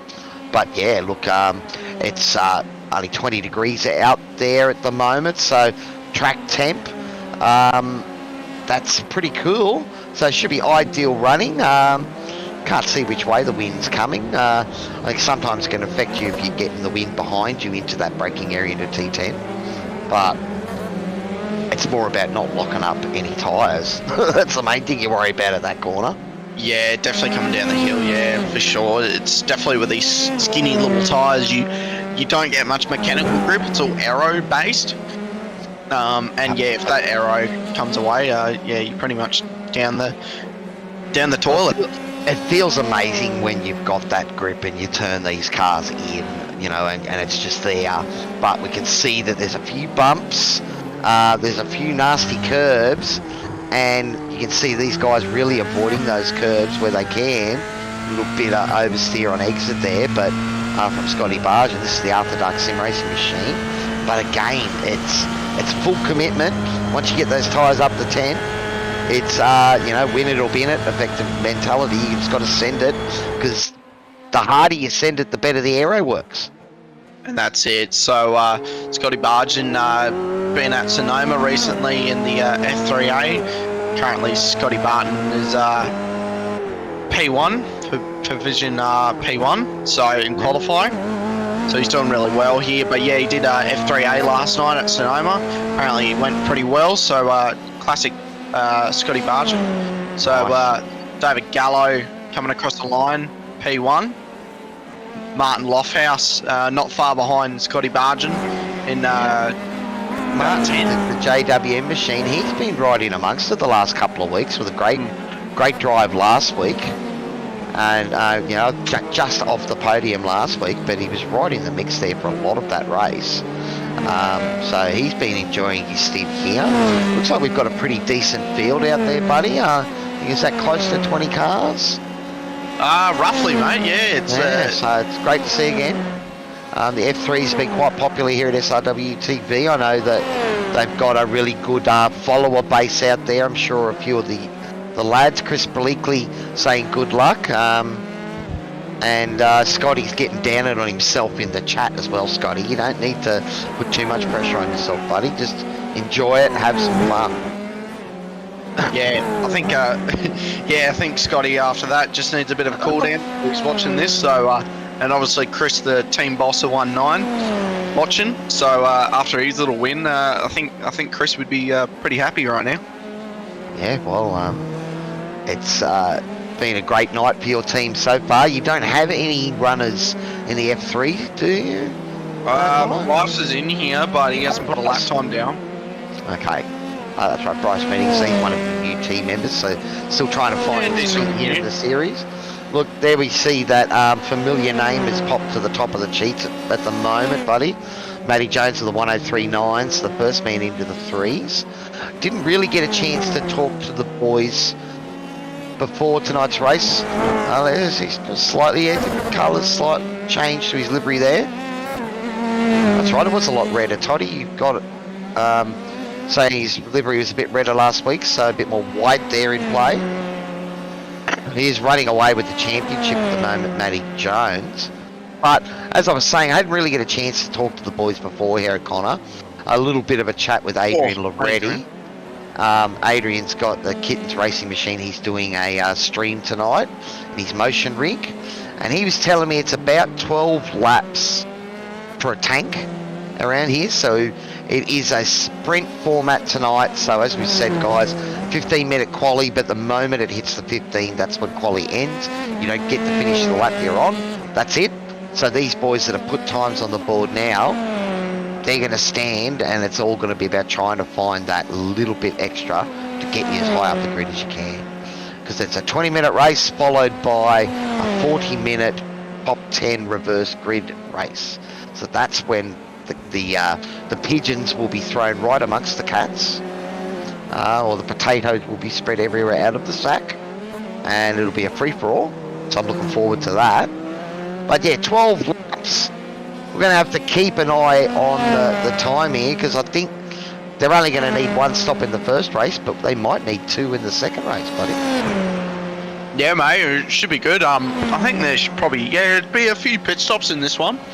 I was just thinking then, it takes 4 laps to get the tyres up to temp, so you only got a few laps worth of proper racing, then you got to go and box.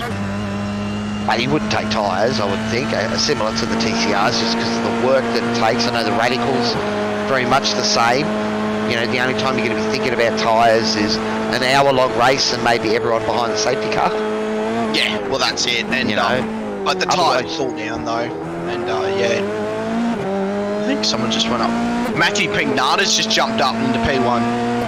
Ooh, 103.7 from Matthews. That's a great lap. We're on board with Matty. We were on board with Matty, back with Matthew Pignata at the moment, but he's continuing on pushing hard. Oh yeah, just looped it round.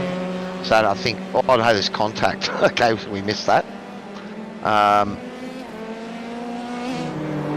But yeah, look, that's... Sorry buddy, no, go. I was going to say, Matthew just around. Oh, he's stuck on the curb now. Matty Jones just coming through the section where Matthew Pignata's just had a bit of a slip up there. So just coming on exit now down to the main straight. Oh, it's going to be interesting. Does that look like that front wing's been a little bit banged already? Yeah. So this is one thing that what we saw here, well, at Winton and Sandown for the radicals. The curbs, those curbs at Winton, you know, where you go, I think for the club circuit, it's the last turn, and for the normal circuit, it's like turn 3, those curbs. But if you touched them with the radical, it bent that front wing. And I think we may well see a bit of a race of attrition here, because I know the guys have said before, at the moment you get some damage to your wing or your diffuser, that could be a second or more a lap difference. Oh, 100%. Yeah, it doesn't even take a big hit, it's just this tap. It's just a tap, and that's it. Your race is almost done. So you can see that there, that front left part of Matty Jones' wing has definitely been scuffed up and bent up a little bit. That would affect him probably 3/10 a lap. Yeah. Just that. So, see what he can do with the bit of damage. He probably doesn't even realise it, so he's probably going to go on his lap and gone, oh wow, I'm a bit slow. Yeah. Well, it is, you know, And at the moment, Matthew Pignata looks like he's just matched his time, I think almost to the thousandth that he did the lap before with a 1:37.92. That'd be interesting, because I reckon he's matched that. Which is crazy. How can you do the exact same time 2 laps in a row? Oh, mate, skill. Mate, that's all I can put it down to. It's yeah, especially when you be in this kind of realm, you can almost call it for a bit. And, you know, you see like people like Brenton Hobson, you know, just a crazy amount of speed, and same as James Scott. And you just sit there. David Gallop's got a great run at the moment, mate. He's only 0.1 down as well. Yeah, he's doing well. He's doing really well. He's found so much pace. He's just been absolutely a weapon since the start of the season. He's doing really well. All those kittens are fast, buddy. I think it's just, you know, sometimes you just pick a different kitty cat based on the track. Oh, mate, it's like every or a litter of cats, and every cat will be slightly a little bit different, you know. Yeah. Or each kitten will have a little bit different demeanour. So, and I think it's just, you know, we all get, you know, find certain tracks suit our driving styles. And, you know, so far, Dave, I think Sandown might be one that suits him. Yeah, definitely. He was good at Winton. That was a definitely big one for Dave. That's right. You know, Matthew Pignata was also, you know, quite strong in Sandown. Last time we were here, it was Chris Ireland, Martin Lofthouse, and Matthew Pignata. I think Matty Jones might have been away that week. No, he was here last. He was here last time. He was last night. He had the big moment, didn't he? No, that was Chris Ireland. Well, it was, so, you know, so Matthew Pignata has shown form here previously, and he's 104 last lap, so just a little bit off his pace, but, well, how much time have we got left in the room? We're starting to run out time here. Already, I think it's showing a replay at the moment, Toddy. There we go, so yeah, we're just inside. Okay, almost 2 minutes to go, so these guys here will be on their final lap.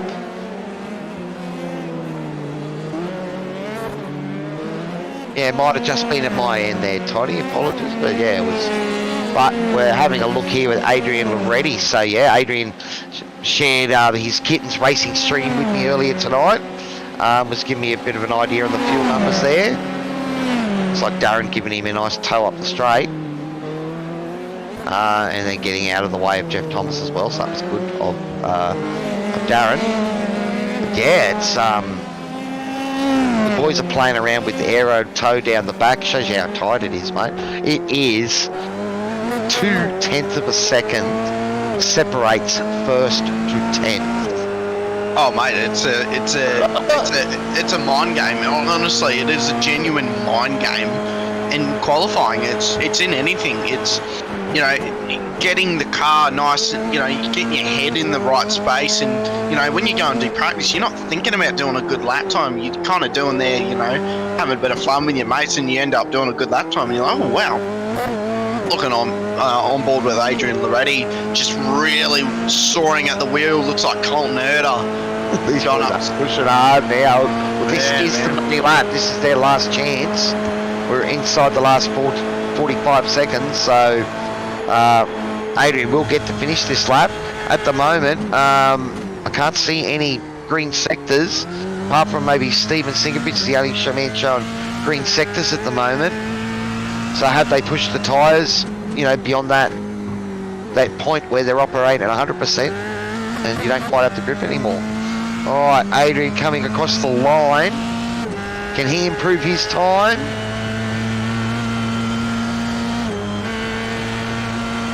A 1 minute 3.99 from Adrian, but that is not enough to improve his position. There's qualifying done. That's qualifying done. Yeah, it's okay, Gary, just jumping over you. Go for it, mate. That's what it is, mate. So, well, we talked about it beforehand, and yep, when it hits 15, that's it. It ends. So there is the grid for race number 1 for the F3s tonight. It is race number 2 of our big double header here at SRW TV. But for race 1 for the F3s, it is Matthew Pignata for Alpha Venturi Racing with pole position. Alongside him, it is Matty Jones for the Precision Performance Shop. Darren Fahey and David Gallo, 2 of the Kittens machines running P3 and P4. Scott Bargen, After Dark Sim Racing, that was a great early lap Scott put in, and it held up, and he finds himself P5 in a pretty tight grid. Adrian Loretti for Kittens Racing, P number 6.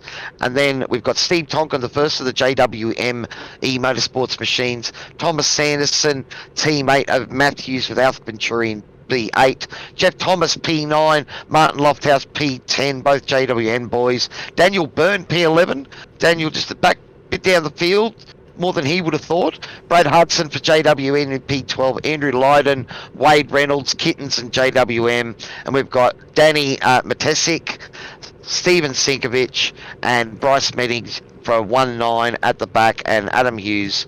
Adam Simpson is on the grid normally. So Adam, did he have a rear grid maybe for last week there? Could be. It could Connor? be, Yeah. Could be. Because I know we've got Greg Barber and Adam Hughes, our race control. All right, buddy, I'm going to hand it back to you to call the start of the race. The times have been extremely tight, so it's going to be pretty tight in the T1, buddy. Yeah, mate, it's going to be good. Matthew Pignata, how's that? P1. You know, obviously just been that another level on Matty Jones this night. So we'll see how it happens. He had his teammate next to him, Matty Jones. Matty Jones had Christopher Island next to him last time. Matthew Pignata up the inside. So here we go for the start. Matty gets a great jump. Matthew Pignata's up the inside. Matty Jones is going to get him on the outside. Adrian Loretti's right there, having a good look. Pignata's that was huge! That was that's from gonna be Simpson safe, on his roof and into the wall, and that was wheel-on-wheel contact that just launched him. So let's keep an ear out. That was huge. And Loretti's getting a great run of Pignata right now. Here we go. So just having a quick look at what happened at the start here. So, so who's someone? That was one of the Kittens machine, got caught out there, went inside, tried to avoid, and missed one car only to hit the car in front. So craziness. That's unfortunate. And then didn't have enough brake pressure, so Loretti trying to make a move on Pignata here. Haven't heard anything from race control at the moment. Wow. So has he got that car going, Thomas? Yeah, I think he has. He's got that car going. No way. That's rude. Wow. That's a shocker. If I've ever heard one, that's incredible. Well, I'm just looking at the timing here, and I know he's just come into the pit, so I think he has a toe there.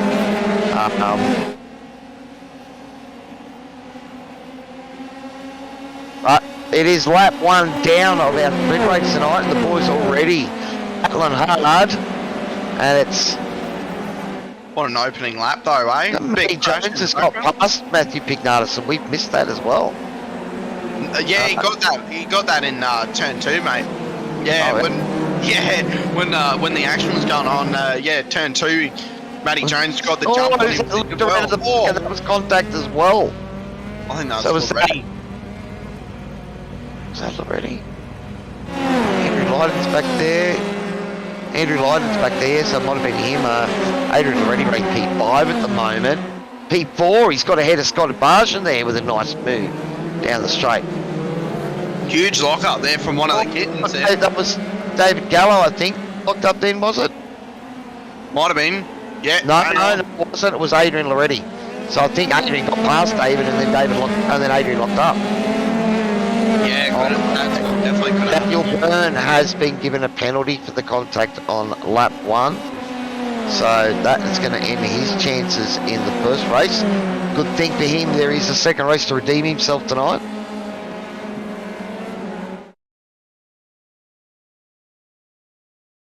Scotty Bargen here, nice and smooth. Scotty Bargen's very smooth driver, one of the cars off. going around. Bit twitchy there at the moment though. And these tyres, you know, still trying to get them up to template. Say. Oh, Dave Galo's off the track. Tom Sanderson. He's gone deep there. Oh, and he's going to come right out in front of the leaders here too, so that's going to be interesting. Right in the mid-pack. Okay, looks like they're all safely negotiating Thomas there because he's gone a lap down, but wow.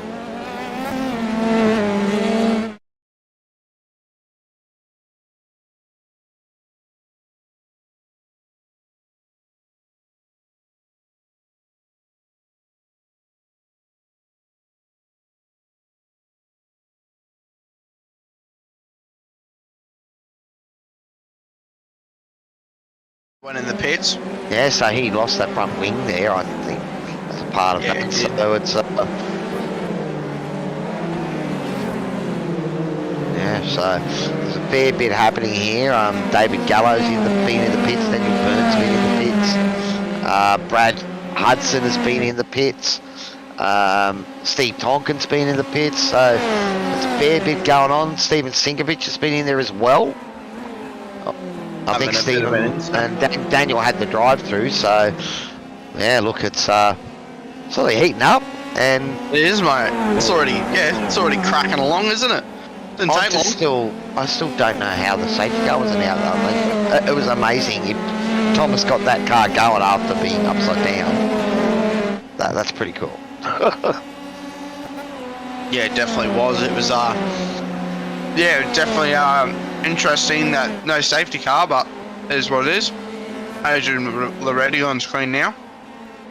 Well, P3 for Adrian, so he's watched a bit of carnage.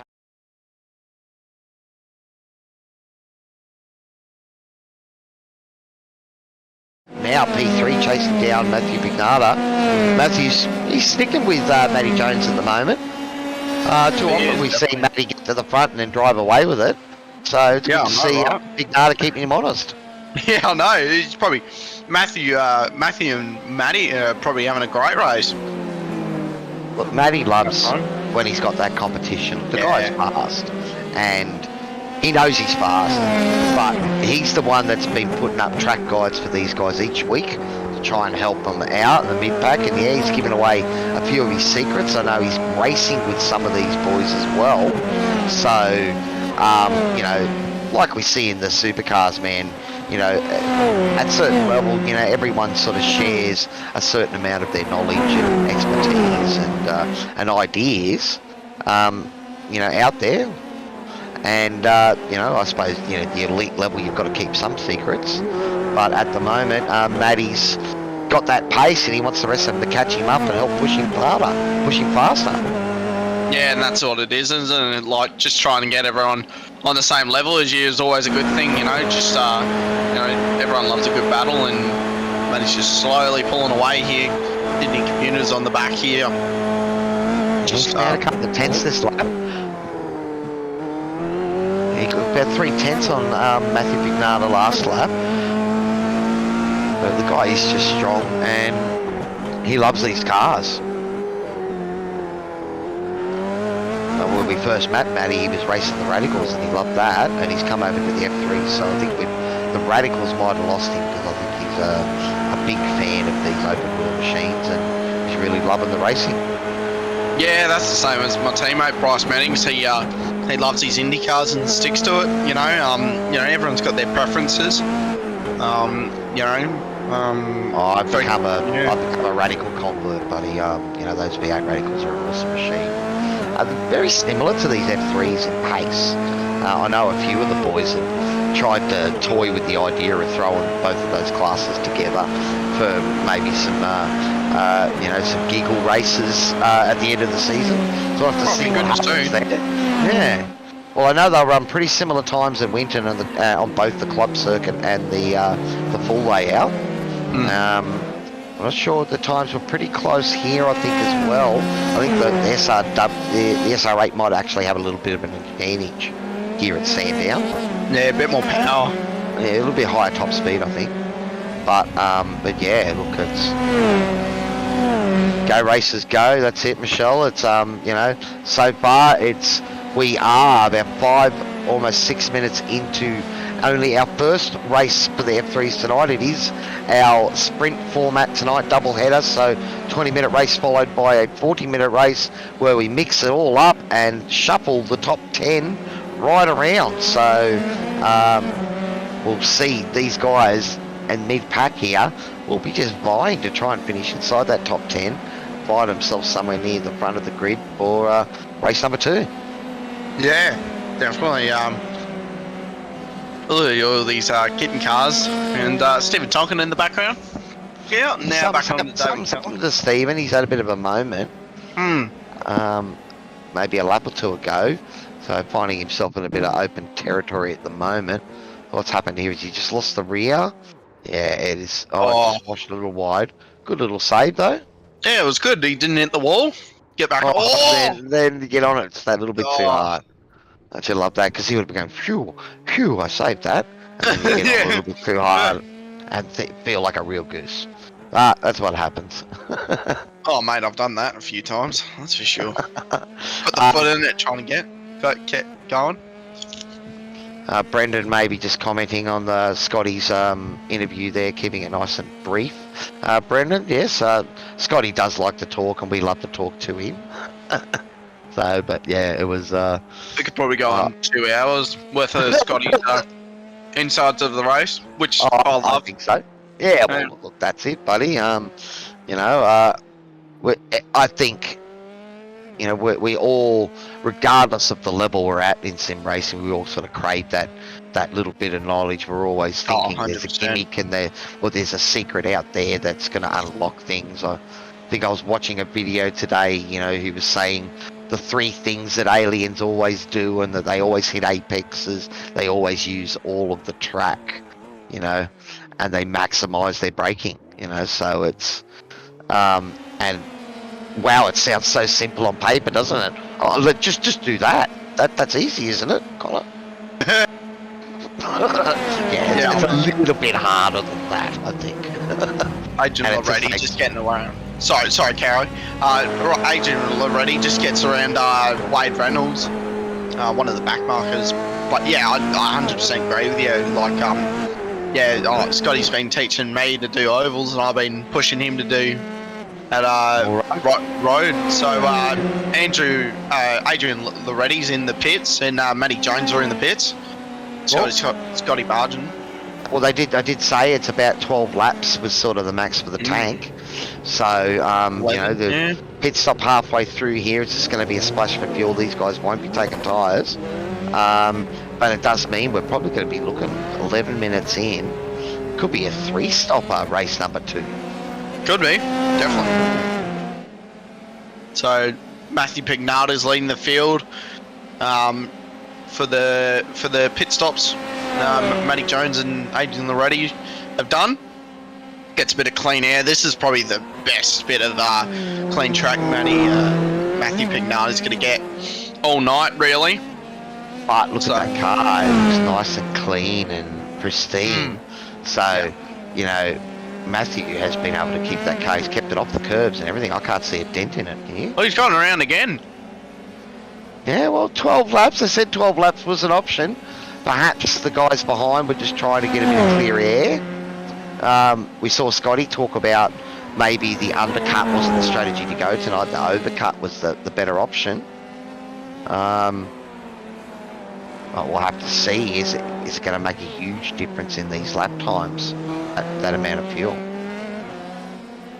Yeah, definitely. Like you could hear in Scotty's voice, he was a bit disappointed about the strategy. And we could probably talk about strategy all day as well. But Dan Fahey on track. Andrew Lydon just coming out of the pits. Jeff Thomas. He's been doing really well in the last couple of rounds.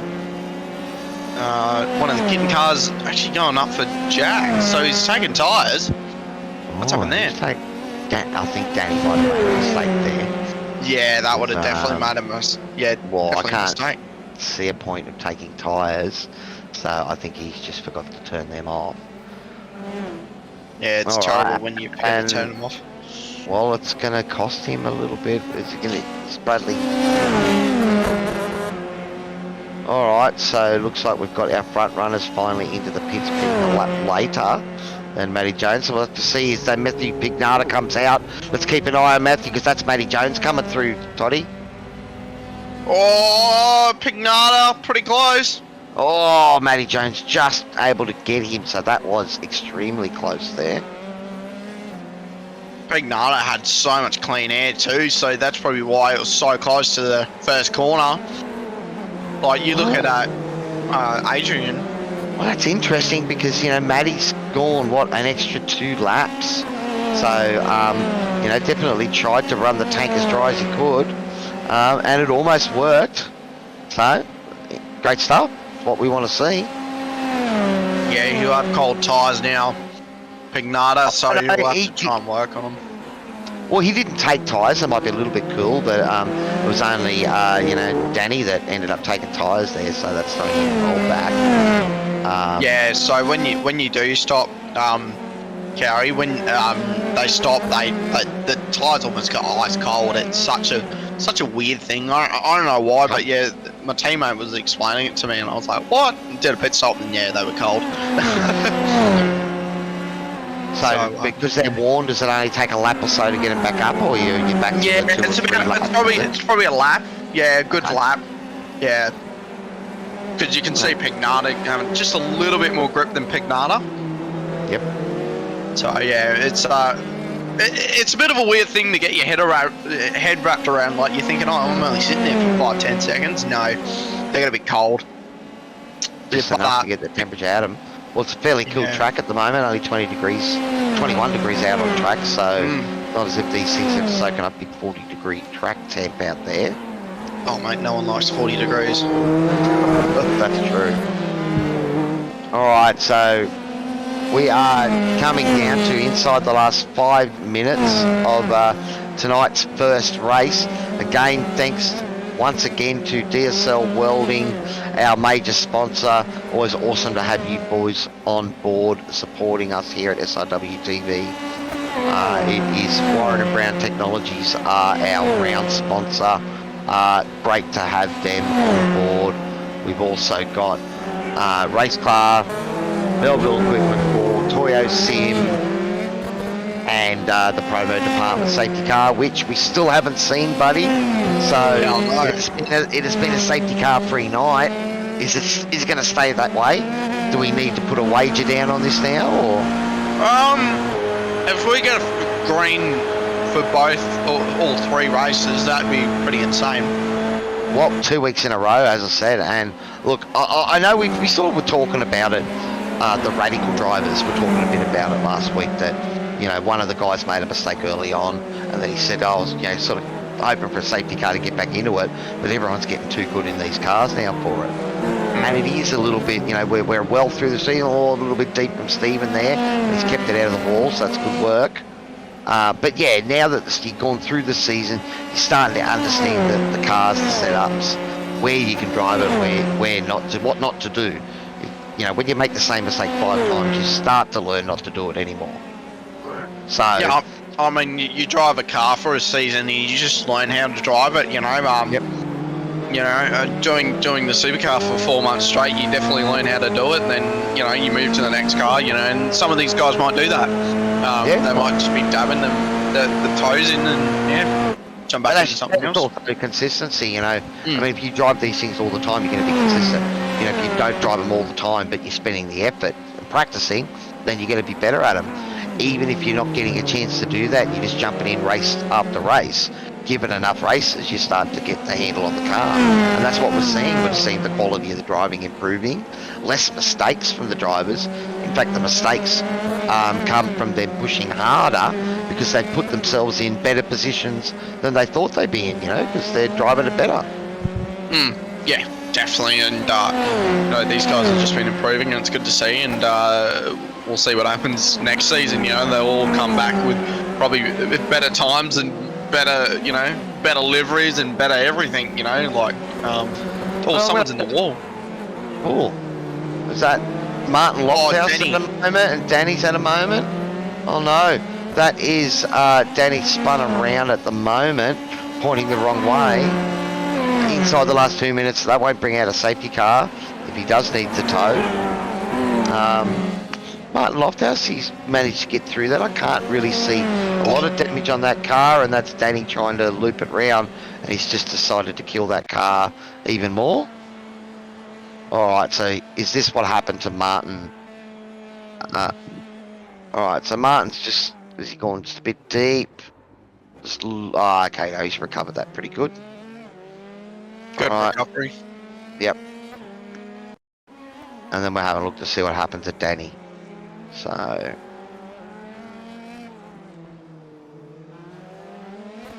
Oh, it's just a little bit too much throttle, that's all it is. Yeah. Doesn't take much.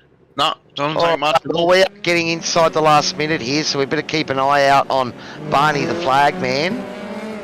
Danny just trying to get this thing back to the pits. Up front, it is Matty Jones. That gap is being retained tight. Matthew Pignata has kept Matty Jones honest, but just unable to get close enough to make a move. Matty Jones done a great job of just managing the gap here, I think. You can see he's still sending it. These boys are both driving the car hard. Yeah, Matthew Pignata just really grinding the diffuser on exit, so that will give him a bit of damage. We are getting near the end of the race, and he's pushing hard, driving it hard. Is this one more lap? Yep. It is the One white more. flag lap, so Barney waving away. That gap is now 1.8, so that cost Matthew Pignata there, that little slide. He lost about another second to Matty Jones, and that's going to make it really hard for him to bring that in with only one lap to go. Yeah, definitely. Adrian would just be cruising around at this point going, hey, fellas, you can fight or do whatever you want. I'll just cruise behind and get it home. Oh, we've said before, you know, you've got to be careful not to switch on too much. Yeah, Too much exactly. concentration. But if you can bring your brake markers forward a metre, you know, brake that a little bit earlier, take a little bit longer to get on the gas, you can do those things and still keep your focus, but not just really drive the car on the limit. Bring it back a little bit for those last lap or two. But here we go, only a couple of corners left, and it is once again Matty Jones for the Performance Sim Shop machine coming across the line to take another victory here. It is race number 1 for round 7 for the F3s, and he's finished about a second and a half ahead of Matthew Pignata. A great drive from Matty Pignata there to keep Matty Jones honest. And Adrian Loretti, well, there's always a kitten lurking somewhere, and he's managed to hide in the cupboard and make his way home for P3. Scotty Barjan with a P4 finish. He'd be pretty stoked with that. I know he'd like to have been a little bit further up and battling for that podium position, but a great drive there from Scotty, and I think it's Darren Fahey who's going to bring it home in P5 for Kittens Racing, just ahead of Martin Lofthouse for JWME Motorsports. Well, that was a pretty good race, and no promo department safety car. Connor? Yeah, mate, it was a good little race there. Good battles. It's good to see Matthew Pignata up there. You know, he's been such a skilled driver, but he's always just been pushing through the field, and it's good to see him finally battling with Matty Jones. He's had a couple of things go sort of his way and not go his way in some of the earlier races, but we have seen, pace, and I think, last time we were here at Sandown, he put it on the podium, and tonight he showed his pace again, keeping Matty Jones honest up front. Yeah, mate, and he's done well there. All right, well, we've got a little 5-minute warm-up period here. I was going to see if we could have a chat to any of the boys from Kittens. I know Darren Fahey, who's broke his finger a couple of weeks ago. He's been out, and he was going to try and have a chat with us last week, Connor, and he kept himself hidden, so I couldn't see him in the Discord to be able to drag him down. I'm just going to drag Adrian in. Adrian, mate, you're in the comm box. How did you go on that one, mate? Yeah, well, my daughter woke up just before quali. I had to run up to her. Yep. That would have been fun. Yeah. Then I just got back. I missed 4 or 5 laps, but I was just holding on and trying to stay clean. That's it, mate. Just keeping clean and getting some solid points, mate. You've been getting more podiums, mate. You're racking them up. You must be loving it. Yeah, it's good. It's again just staying clean. Trying to stay up there, and that's it. But no, it was good to still be. Well, we've been a couple, 2-3 seconds of the front guys. Well, mate, that qualifying, the top 10 were 2/10. And we could see you boys sort of trying to give each other a draft and that down the back to try and find that extra 10th. It was pretty tight there, man. It was very tight. So Darren actually, I didn't realise he was doing it, and I actually stuffed it up that lap anyway. But he sort of gave me 0.1 or 0.2. Then I screwed it up at the end. But it was close. And how's the other Darren's finger doing, buddy? I was going to see if he was here. I'm surprised he wasn't going to race. He wasn't going to race, yeah. No, so he surprised us, and he actually did some pretty good times. So, So we'll he's see still how he goes. complaining about it, is he? He always complains. He'll complain after it. So, Well, No, mate, getting a P3 for Kitten's first race, mate. Who would you like to thank? well, Kittens, AML Technology, and Driver 808 on YouTube. Well, well mate. done. Well done in the first race, mate. We'll hopefully see you up for the next one, mate. Yeah, reverse grid. We'll see how we go. Looking Good forward luck in the to it, race, mate. man. Thanks, guys. Too easy, mate. So, is there anyone else I can drag down while we're just sitting here? Well, I was going to actually see if Darren Fahey wanted to have a chat to us too from Kittens, because he's the man with the broken finger. And he wanted to have a chat to us last week, Connor. Yeah, So, right. Let me go and see if he wants to join us. So I'll just be sitting here chatting to you guys, but let us know on Facebook and YouTube how you guys going. You know what's been happening, what's been cracking, I guess. You know, anything that's been going on. Alrighty. Going on He's the gonna older. He's gonna jump in. I'll let me try and drag him down to the green room. Let me bring him down. Oh, you got him, did you? I can just. There he is.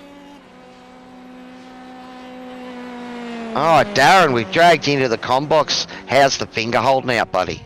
Yeah, I got a new cast for today. Instead of the bloody paddle pop sticks and some crap thing I bought from the chemist. So it's a little bit better, and yeah, not ideal, but anyway. So what are you doing racing then? Just couldn't help yourself? Oh fuck! The boys were giving me shit in chat, so they said, "Come on, happy week. Don't give us an excuse. Get in there." So. And lack of match practice, I stuffed up opening laps. But you started to show some good pace there, buddy, and those times, they were pretty quick there for quali, mate. You know, 2/10 separating the top 10. How crazy was that? Yeah, I was surprised by that. I wasn't even in draft, so done a few laps in real life around Sandown, so that helped. Awesome. I was going to say, mate. It's like this finger's been the talk of the month at this point. Yeah, we're on air, aren't we? It's pretty stuffed, so I can't bend it to change gears of it. And if I stack, it just gets caught up and fucking hurts. Well, mate, you're on. That's one way to describe it. Oh, sorry. Yeah, we're alive, but that's all right, buddy. But look, the race is just about to get ready, so we better throw you back up in your box. But good luck with the second race, mate, and glad to see you out there. Yeah, thanks, Cowie. Good to Cheers, see you. man. Well, that's what happens when you bring guys in live. So, you know, it is what it is, Connor. Yeah, mate, it is what it is. Go for it, mate. I'll sit here and just All right, well, here is the grid for race number 2 for tonight's sprint format. It is David Gallo, the Kitten's number 3 machine. Alongside him, it is Daniel Byrne, his teammate but not teammate for Kitten's number 2. Andrew Lydon, his teammate, Kitten's number 3 for P3. So it's an all-Kitten lockout of the front 3 spots.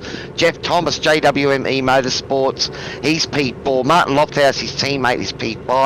It's another Kitten, Darren Fahey in P6. Just had a chat to Darren then. Scott Bargent, After Dark Sim Racing. Adrian Loretti for Kittens. Matthew Pignata for Alpha Venturi. Matt E. Jones, Performance Pro Shop. And looks like the lights are coming on, buddy, so you better take it away. And here we go. So we'll get about to go green. All out, lights out, and we're away. So we're going to go down to turn 1. The Kittens will lead us. You can just see pink everywhere. So there's not a bad, it's not a bad launch for Matty Jones and Matty Pignata in the background. Jeff Thomas has snuck up the inside of Andrew Lydon there. Nice move from Jeff. Yeah, And that's good move. another, I think that was Martin Lofthouse making the move on Adrian Loretti as well. So a couple of good moves there already. It's about 5 cars, it's about 5 Kittens in the top 10 right now. Huge pack from then. And here's our backpack that are actually the front pack. So Scotty Bargent trying to make a move on the outside of Matty Jones here. So let's see if he can make the move on the outside. Almost 3 wide. 3 abreast across. Oh, Scotty Bargent on the outside. Matty Jones giving him enough room so he can move across. Well done. Matthew Pignata can make a move on the inside here. This would be a good spot to overtake him. Oh, Matty Jones. Brad Hudson had to get out of it back there too because he was right in the mix of that fight as well. Yeah, he definitely was there. We got mix there from Matty Jones, trying hard. But that's what, that qualifying was so close that, all up and down the field, these boys know that everyone's got pace tonight. It's great to see. Awesome to see. Oh, good move from Darren Fahey up the inside of Andrew Lydon. That was an awesome move there. Martin Lofthouse tried to take advantage of that too, but the door was shut well and truly by Andrew Lydon then. Leading up to the fast left on the big straight, Matty Jones has got past Scotty Bargent again. Just taking control of that. He's going to try and make a move on Adrian here. Go on the outside. Might do the crisscross coming down the hill. He's going to go up the inside. No, he's going to give him room. He's not going to send it up the inside. He's got a pretty good run on Adrian here. So if doesn't get a too bad of a run here, could get him on the straight. Adrian's went pretty deep. Matty Jones is going to stay on the outside here. Adrian gets a bit of a better run here. He's going to get him in the slipstream here. Might go for the turn 1. Let's see how strong it is. But at the moment, Matty was just covering the inside because he's got Matthew Pignata right behind him as well. So. Yeah, Pignata's not far at all. Then Scotty Bargent right behind him, give him a bit of a run. What happened to Scotty there? Because he was ahead of Matty Jones there for a moment. Did we miss Scotty have a little bit of an off or something? Maybe just Matty got around him. Yeah, I can't see anything there. So Matty might have just pushed him wide. Yeah, I can't see it. All right. Well, at the moment it is David Gallo who is leading the field, has a 1 second advantage over his teammate Daniel Byrne. Is that? Who was that? Is that? Trying to look to see who those words were around. Darren Fahey, he's looped it around in the back. He was just complaining of how much his thumb, his finger hurts when things like this happen. So I think he might be swearing a bit more. Yeah, just lost the rear, and unfortunately he's got to wait for the entire field to go by. And be careful not to beach it on the curb there, because we'll see that happen. Adrian Loretti making a move on one of the other Kitten cars now. Oh, who's was that Danny that went in the background there? All right. Okay, so it would have been Andrew Lydon putting a bit of pressure on Adrian Loretti, I think, there for P4 at the moment, because P1, 2 and 3 have got a little bit of a gap, a couple of seconds back to a second battle, and then you look at this battle cut here, and this is sort of P6 back, and that Matthew Pignata looking to try and go around the outside of Matty Jones, but he's tucked it back in. move there, trying to. Well, these guys had a great fight in race 1, and Matthew Pignata is maybe seeing it's his opportunity to get in front of Matty Jones while Matty's got to try and deal with cars in front of him. Yeah, definitely just trying to make the most of it, making the most of it. Scotty Bargin sit behind Matthew Pignata. This is a great little spot Scotty's in right now. Just not far behind Matthew Pignata and Matty Jones. Talking about him. Oh, big battle here. Pignata just trying to get on the run on Matty Jones. Round the outside. It's a crooked move, and he's going to go up the inside here as well. Oh. Matty Jones is going to have the run here. Oh! And who was that got turned? That is Martin Lofthouse has been looped and sent on his route. Oh. Pignata's got massive damage out the front now, so this should be interesting to switch it up. I think Matty Jones has got huge damage as well. It doesn't look like an overly damaged car. Oh no! That's Scott Bargin, and who was that involved with him? Stephen Tonkin caught up in that as well. So I think we might see a safety car now with a few cars having massive moments. Scotty Bargin stuck in the wall, so that'll be safety car. He's just bounced off the curb, and it was the tiniest of little taps, and that was enough to unsettle Scotty's car. And yep, Scott's stuck in the wall, so I think we will see a safety car very soon.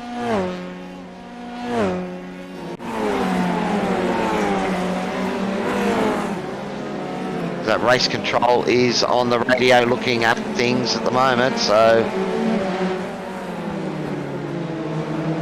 Oh wow, it is a safety car has been called by race control.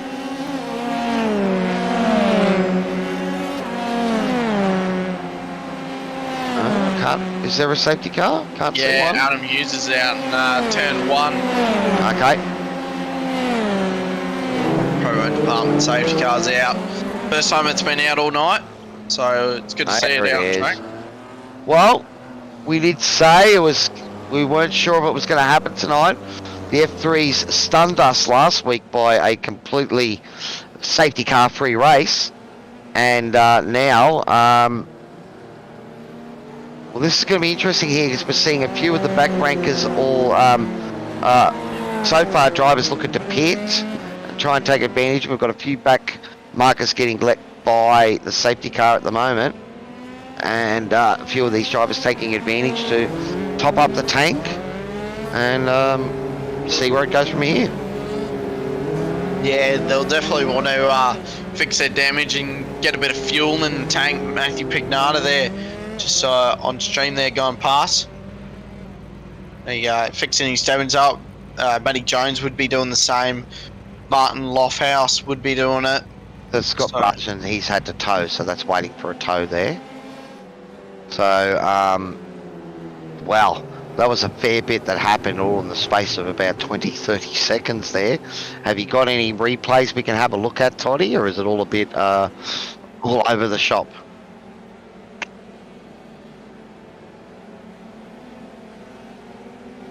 Well, so we're going to try and have a look to see what happened to Martin Lofthouse first, because I think it looked like there was there a little bit of contact there that just unsettled the car? Yeah, it looked like with it was, well, we saw the incident with turn 3 with Matthew Pignata and one of the JWM cars, and Matty Jones having a huge incident there. So here's the incident with the JWM car. We've just got a little bit loose there, and it's just the tiniest, yeah, and obviously... Loose, yeah, got loose. He had nowhere to go, Matty. Just had to drive through it. So... here's the next part. This is Scott Bargin and Matty Jones that have made contact here, is it? No, it isn't. That's right. It was... Yeah, here it is. So who's that that's gone around the outside? That was Steve Tonkin, that's right. And it's just bounced off the curb straight into Scotty Bargin's car, so that's pretty unfortunate. But safety car is out there, so we do have a bit of a reset. These guys do have a fast repair that they can use, so hopefully that'll get them all back out on track. Unfortunately, I think Scott Bargin's well down and may need a wave through, but we'll keep an eye on that. Toddy, you might want to have a look in the stream. We've got an unwanted visitor there. We can watch the promo safety car bunch these cars up as we get ready for take 2 at race number 2, Connor. Yeah, mate, this will be interesting. Adrian Loretti actually leading the field here, which starting at the back. Now he's up to P1, so he's done a great job just getting rid of the moving it, through the chaos, then getting into P1. So great little spot Adrian's in, and his teammates behind him, David Gallo, and then Daniel, but right behind him. So he's in a pretty good spot right here. Well, we're just going to have to keep an eye on things, because I get the feeling that Adrian is actually the one car that hasn't pitted yet. So everyone else behind him is already pitted. So that is going to put him out of sequence. And we'll have to see if it's a master strategy or not. So, so looking at it there, thank you, Toddy. He's just confirmed that is Danny Matesic, Adrian Loretti, are the only 2 cars that haven't pitted. Is that Bryce as well? But I think we've lost Bryce, have we? Yeah, we have. Yep, Yeah. He didn't even qualify. So yep. Yeah. So We I mean, Adrian's in such a good position right now here, because he needs to make a pit stop, but everyone else needs to make one. So look, we've seen 12 laps these guys can do. Based on the time, I mean, we're probably looking at around about a 36 lap race, maybe. So you're talking 2 to 3 pit stops. So that to pit again. So, Adrian's probably got another 5 or 6 laps in the tank here, or at least 3 or 4, because remember we're, what about a third of the fuel burn under the safety car compared to normal? Well, the other good thing Adrian's in here for is, when he needs to box, he's in clean air. Yeah, correct. Clean air at the start here, and then clean air again. Yeah. So could be a really good strategy here from Adrian. Just trying something different. So Adam Hughes in the Beamer. Beamer pulling away in the promo department safety car. He's normally in a Porsche up the front in the GT3s. Well, the other thing that's going to be interesting, Connor, is there's quite a few guys there who've used their fast repair already. We're only 10 minutes into this 40-minute feature.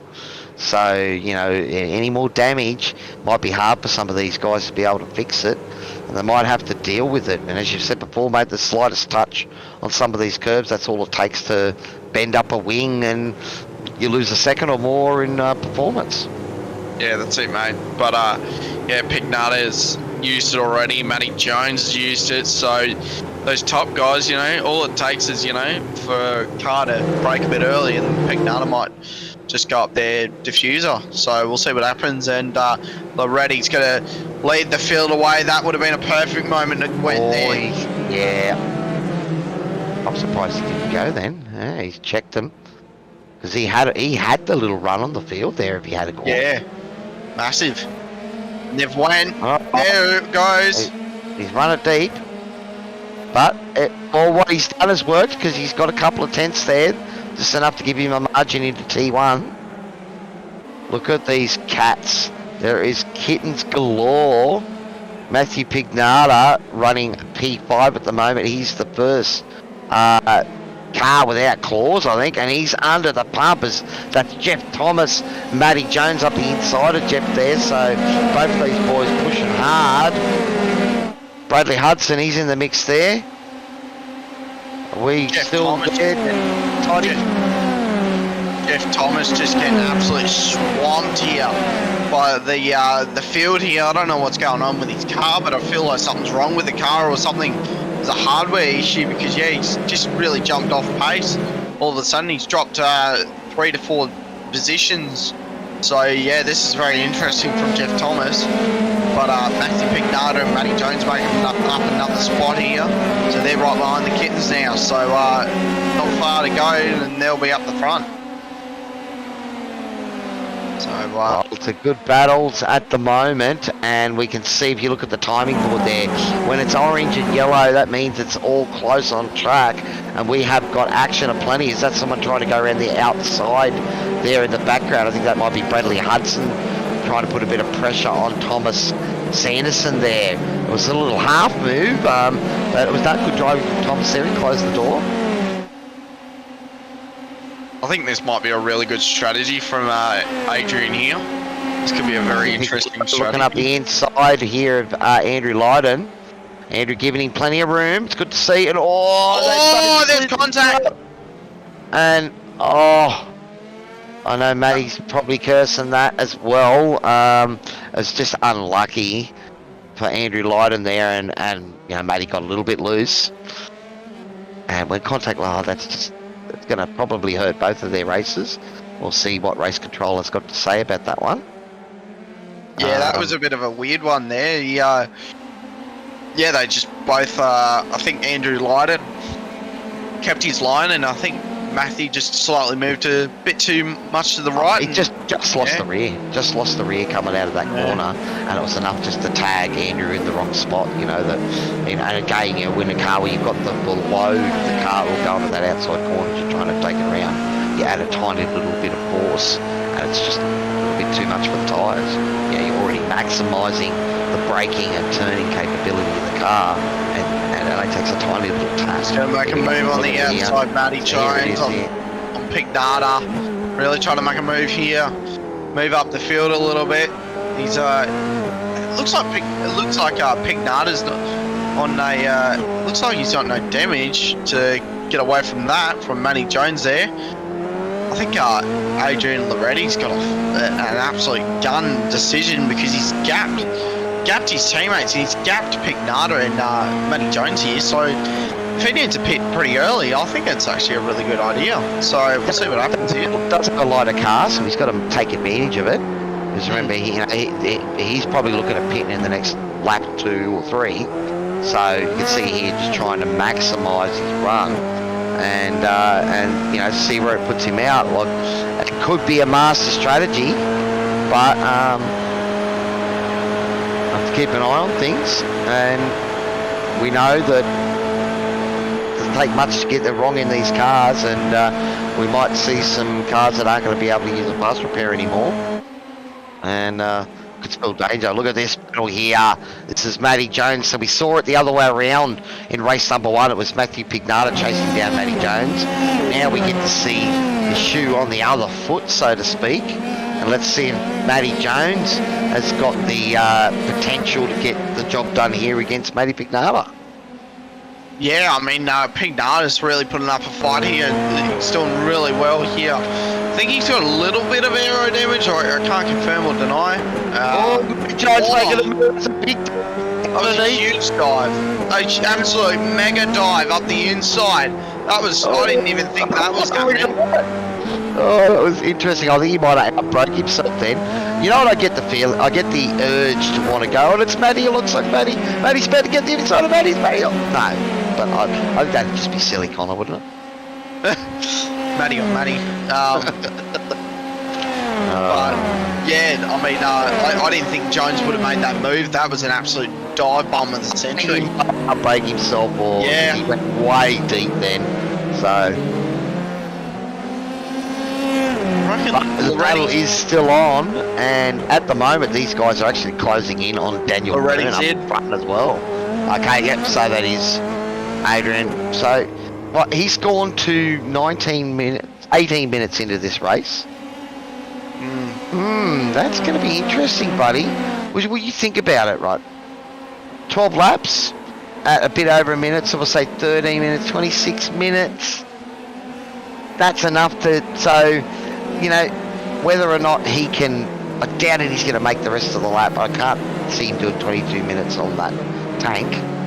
But, you know, everyone else is going to have to pit at least once more, maybe twice. If he's going to pit twice, then he's going to have a short fuel stop on one of them. So that could bring it back into it. I mean, yeah, now thinking about it, everyone should do one stop, then they should be all good. So, yeah, I mean... Is it? Well, look, they pitted on lap 7, these guys. So for that pit stop, they pitted on lap 7. Prior to the safety car, it was estimating we were going to be probably 36 to to 39 laps, depending, somewhere around that range, right? So you've got 12 laps per stint. So technically you could do it with 3 stints, 2 stops, if it went 36. Now, they pitted on 7, add 12 is 19, add another 12 is 31, right? So they need 2 more stops, or at least 1 more stop, and if there's no safety car, will it go more than 31 laps? I mean, yeah, that's it, isn't it? I mean, yeah, I mean, I'm thinking in my head, I was just, while you were doing the calculations, yeah, I think all of them will just have to do a double stop. I love the speculation of this year, you know, so, but yeah, look, I think there's going to be 2 stops at least to come. It's whether or not there's a third one. I mean, look, we're at 20 minutes now. We've done 16 laps, right? But some of them are under safety cars, so again, I reckon we've probably got at least another 18 or 19 laps to come. Yeah. Yeah, it should be interesting. Halfway through the race now, ladies and gentlemen. So, yeah, it's heating up. It's definitely heating up. Matthew Pignata in front of Matty Jones. And they're right on the back of Daniel Byrne at the moment. David Gallo's about a second clear, so he's doing good. We didn't actually see where Adrian Loretti came out in the... He came out in the 12th. 12th, was it? 12, Okay. yeah. Well, we're just keeping an eye on that time and how far down. He did only spend 26 seconds in the pits. He's currently about 18 up the inside, Pignata. Oh, making a huge move. Remember, there was contact with a kitten right there, and one of the kittens around. Daniel around. There's no contact there. I don't think that didn't look like netcode. I just think he tried to stick it around the outside and put a little bit too much horsepower into that move, I think. That was gentle. Yeah, and that's cost him a whole bag of positions. So P2 back to P9 now. Matty Jones is going to try and take advantage of that and set up Matthew Pignata once again into T1. He's not going nearly as deep this time, and he controls it well. So learnt from his mistake of the few laps before, and he's finally got that move done. So Matthew Pignata showing great pace tonight. We'll see if he can stay with Matty Jones. And David Gallo, well, at the moment, David, your honeymoon's probably over because there's a couple of Matthews chasing you down. Yeah, I think he'd be looking in his mirror going, oh no. And I think, I'm just looking at Loretti. He gapped him by about, a good 4 or 5 seconds. So I'm wondering when the pit stops roll around. Loretti's got clean air. So look at the numbers. Look at the numbers there. So he's about 19 seconds behind the leaders at the moment, and that stop took 26. Yeah. Right. So you're talking he got 6 or 7 seconds ahead overall out of that. Yep. So he's done everything he could do with that situation. We'll just get to see now if he can make it work. Yeah, well that's it, and then you got to think of the fighting as well. Matty Jones and Pignata were doing, and then the 2 other kittens up the front. Yeah, so he's got Faye in the pits. And a few of the guys all come in now to pit. So that's about what we expected. So they did pit on about lap 7, and 12 laps later, lap 19, we might see a few of the guys that were able to save a bit of fuel under the safety car go a little bit longer. But we should see a flurry of pit stops here, and that'll give us an idea where Adrian Loretti is. Well, these boys are still fighting hard, Toddy. You see Matthew Pignata is not giving this one up. It's like a dog with a bone. He's not going to let out, and they're all coming into the pits. So there we go. Yeah, Pignata and Matty Jones in now. We're going to wait for Loretti. Look at the ground they made on David Gallo there under pits, just under that entry. Well, hang on, I'm just watching Loretti. Can we go to the shot of Loretti? He's just coming on the straight now. Yep. Let's have a look. All right, here we go. He's going to have the run on these guys. He's got him. Yeah, he's retained P1, so... All right. Awesome. Absolute great from Loretti there. He's just, he's done well there, but the gap's not as big, so he did get caught up with Steven Sinkovic there a little bit, so not much, but a little bit. So I don't think it was. Have a look at his last. His last was a 4-1, so it wasn't that lap. But I mean, it did look like to me that both Pignata and Jones managed to really maximise that pit entry. And you can see here that somehow Matty Jones managed to get in front of Stigum and Sinkovich in that. So did Matty do a little short fill? I mean, see, you're in the window of those games, aren't we? Well, we're in the window of those games now, Connor. You know, if they've got to pit again, then do you short fill on this one to get track position, knowing you've got to get another one that's anyway? That's what I do. Yeah. Yeah. Or I'd do a bit of a half-half, maybe. Split it in the middle. Yeah, kind of split it if you can, just so it's, you know, the car's light, it's nimble, it's not heavy, then it's super light. Yeah. I tend to probably go the other way. I like to have the car. I would probably take the fuel on now at this part of the race so that I'm lighter at the end. And if there's a safety car, I can take advantage of it at the end. But it's just interesting, man, you know, because this is the stuff that makes motor racing a lot more interesting. I know I've got a great mate of mine who loves the cricket but doesn't understand it quite to the same level as me, because I played cricket for 20 odd years, right? So, but when he sits down and watches the cricket with me, he really enjoys it because you know, because when I'll talk about it, I'll see things that he didn't realise, you know, those extra nuances that you only know if you do it. And the beauty of sim racing is that, you know, we get to pretend race and talk a little bit like race car drivers, but you learn it through experience, and those real race car drivers are out there. They're joining us on the sim for exactly the same reason. You know, it's awesome. Yeah, for experience. Yeah, exactly. I mean, I think I could say now I'm a pretty experienced sim racer now.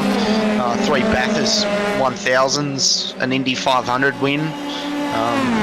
Yeah, what else? The W's don't necessarily make you experienced, but yeah, you know, like me, man, you have hours and hours and hours on your seat. Yeah. You know, 1,000 laps at Bathurst is probably a prerequisite these days for an Aussie sim racer.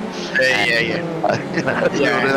Well, there's a nice little battle going on here. A couple of little battles on track. Having a look at the JWM machines here. This is a train of 7 cars here. Andrew Lyde and Bradley Hudson, Wade Reynolds in the middle of this. Daniel Byrne, Darren Fay's at the front of it.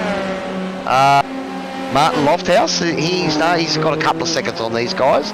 So Martin and Jeff Thomas, yeah. So it's a mix of JWM. Oh no, Scotty Bargeon's looped it in the background.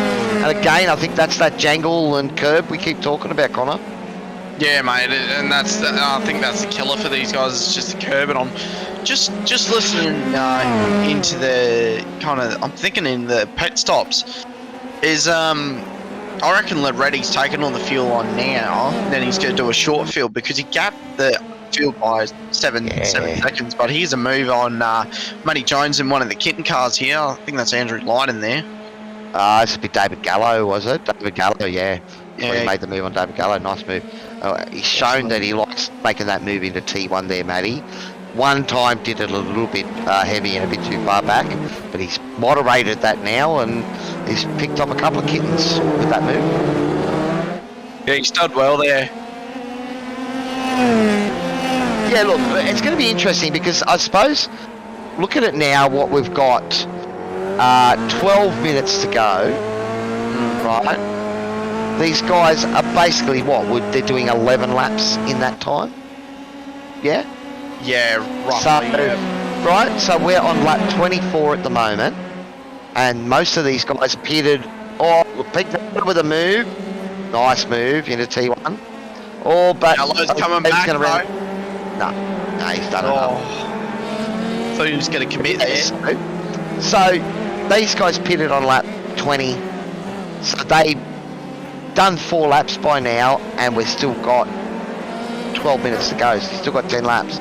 So either they've got to try and save and find 2 or 3 laps, or they've got to pit for a splash to get home.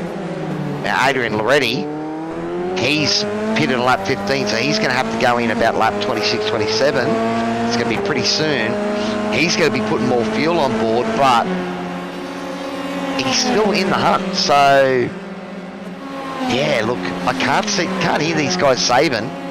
And I reckon it'd be pretty hard to try and save 2 laps worth of fuel. I think it would be don't think Loretti's got to save anything because I think it's this last stop. He'll just have to put more in than other people, but not by much. Well, it's going to be interesting because I think there's a couple of guys. Andrew Lydon has pitted lap 24. He's just gone in. And he's well back. He's like 40 seconds back. But he can make it home now. Right? Who else has pitted fairly late? Just trying to see if there's any guys that have pitted fairly late. Can't actually see any at the moment.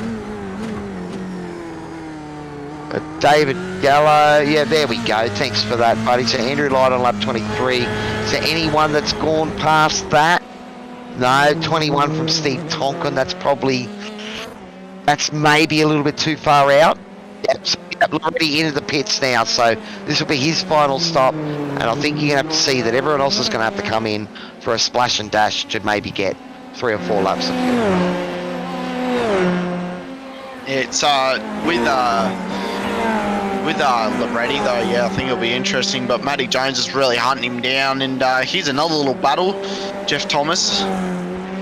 Yep, okay, and Martin Lofthouse. So yeah, teammates. Yeah, he's been running ahead of Martin. Martin got tangled up there early on and had to use his spots repair.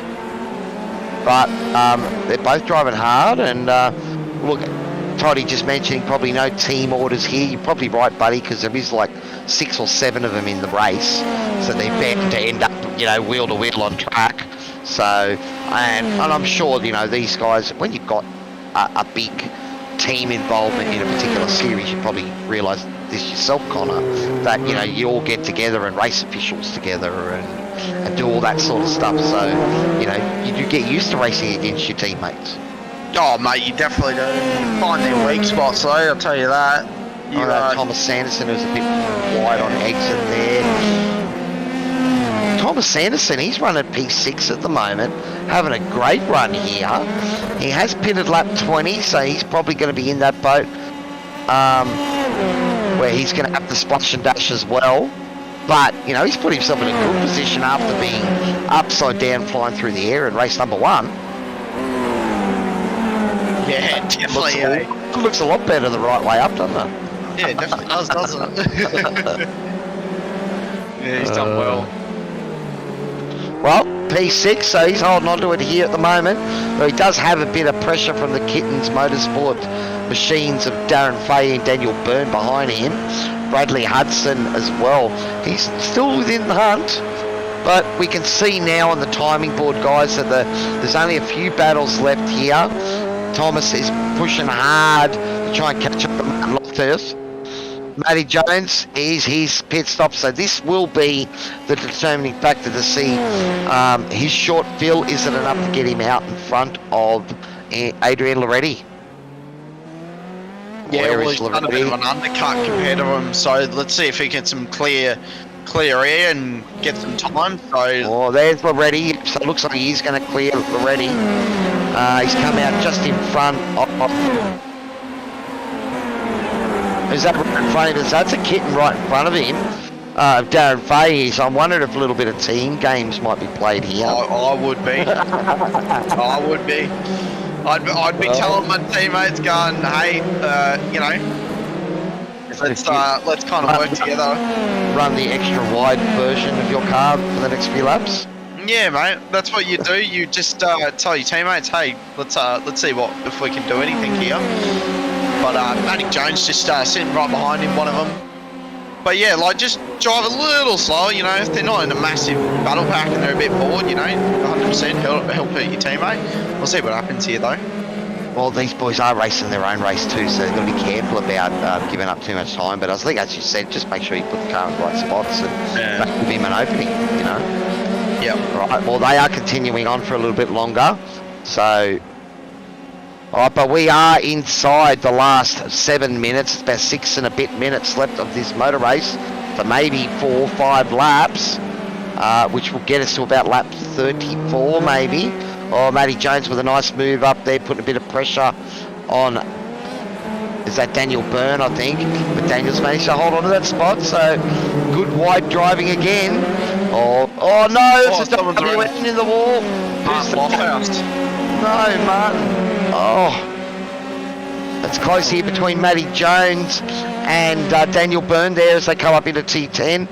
That car is broken, but looks like he's going to be able to get it back, so there won't be a safety car. Matty Jones has got it done here. Yeah, nice move. Just got on the inside of Daniel Byrne there, obviously run up the straight and put the car in the right spot. Daniel had no choice but to yield or go wide. Yeah, that's it.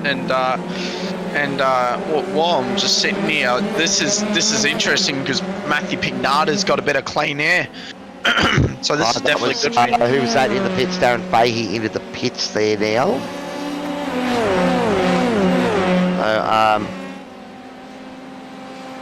Matthew Pignata out in front, but he's coming to the end of his pit window as well. Like David Gallo, another driver that is going to have to pit again. We still have just under 5 minutes remaining. We are on lap 30 at the moment, and maybe 1 or 2 more laps out of these guys. I said Daniel Byrne, who got to lap 21, Wade Reynolds, who got to lap 21 on their pit. Have those guys got enough Pignata's to get in now. Okay, Gallo's pitting and Pignata. Gallo just closed in that distance there, look at that. Yeah, there's only 5 minutes to go now, so this will be interesting. Oh, I'm really keen to see if Daniel Byrne Pignata's coming out now. Let's see if Pignata gets him now. Thomas Sanderson coming into the pits You as gonna get well. David Gallo's jumped in. Behind him. Is that behind him that's gone in? Matty Jones has jumped him. Daniel Byrne, it is Daniel Byrne that went into the pits, so he couldn't get home. So lap 21 wasn't close enough. Oh, oh no! Oh no! Loretti's around, trying to make a few passes on And he's looped the guys there. Oh, that's gonna kill his race. He's just shot himself in the foot there, so he's gonna have to try and well, he was pull right out in of the hat. Oh, he's right in the middle of that battle, so great action. And Brad Hudson, he's going to have to pit, Brad. This will probably be his last lap coming back in, so he should put himself in the thick of it there for a little bit. But that JWM machine looking nice and clean and straight. So he's done a great job to here, but I'd say this will be probably his last lap on this tank. We'll have a look. Coming into the pits. Yep, there we go. So, Pignata's got around David Gallo. Oh, look at that. Matty Jones and David Gallo battling here. This is the battle for P2. He's got a move done, and now we're looking at... I think David was having another go back at Matty, so this is where Matty got the job done. Alright, down the back, and now they're back battling again. Wade Reynolds right on the back of this, and as I said, Wade was the other car that thought maybe he can do enough to get home. If he can drive this home from here, That'd be an awesome drive. that'd be very awesome. So, but we'll have to see if he is that close enough. It's lap 32 now. He pitted on lap 21. How much time have we got left? We've still got 2 minutes. I reckon he's going to be 1 lap short. Yeah, I reckon you might be onto it to be on. Let's see if he boxes. Yeah, he's in. Yeah, he's at the box. Oh, geez, it was close, and it was an interesting speculation. Yeah, it would have been good. Singovich. He's up in P8 at the moment, but he's another one of these guys, pitted lap 21. So Stephen going to have to go on the boat. Stephen's boxing now as well. So he's the last of those guys that made it to lap 21 that I thought maybe had a snip, but probably 1-2 laps short. So there you go. Tell you what, it's been action-packed since from the start, hasn't it? It has. And more importantly is it's been, given us enough of that speculation. There's been enough nuances in there that strategy could play a part. So, it's been rather entertaining, buddy. I've enjoyed it. It's been good. It's been really good. And look, David Gallo's not giving up, buddy. Still Yeah, mate. laps of this motor race to go. Keep an eye there. Has Barney got the flag waving? Yeah, he does. There he is. He does. There we okay. So we are on our white flag lap here. Matty Jones is running away with this. That gap is now to 6 seconds. But it's this battle for P2 and P3 that is still alive. Oh, hang on. Denny's in front of Pignata. He could just hold him up and get David Gallo right behind. Team orders, maybe. Oh, be careful here. Be careful here, but oh no, he's got out of the way. He's got out of the way, so Clean that's racing. fair enough. That's good. Fair enough. Fair enough. That's very good. Very clean Yeah, look, racing. even yeah, look, it's blue flag stuff, so Yeah, that's it. yeah. David Gallo is going to be pretty stoked with this. Right, we come and better move to the front because I think it's Matty Jones, our race. Yep, coming across the line to take our victory in both of our races tonight. He is unstoppable in an F3 at the moment. And once again, we put him right to the back of the pack in the middle there, and he still finds a way through to come away with the W. Matthew Pignata with a great race tonight, Matty. 2 P2s. I know you were vying hard for P1 there, buddy, but still great results to get yourself on the podium.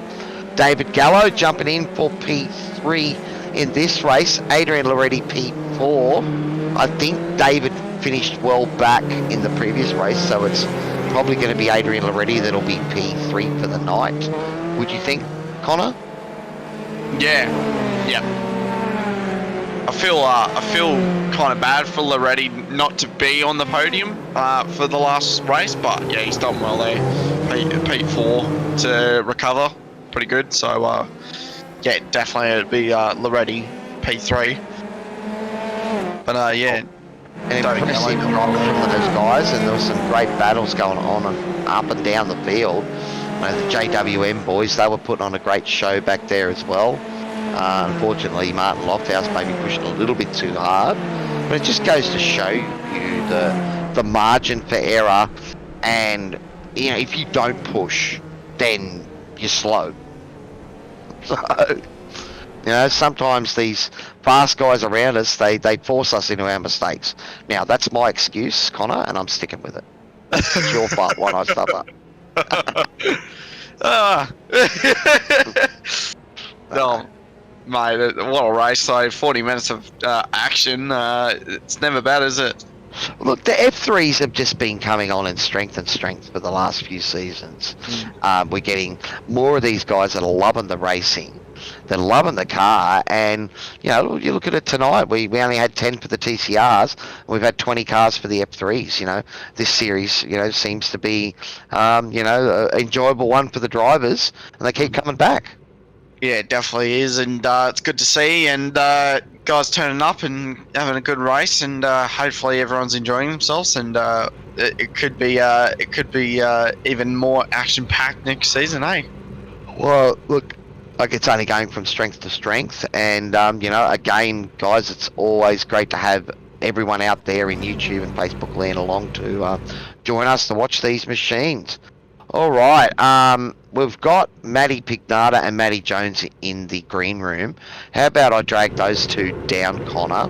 You start chatting to them, and I'll go and see if I can find Adrian Loretti. I might need my mouse back, Toddy. Oh, there's Adrian. Adrian's in. There he is. Alright, let's get Loretti. Let's do Adrian, mate. P4 in the second race, mate. You can't be mad with that, can you?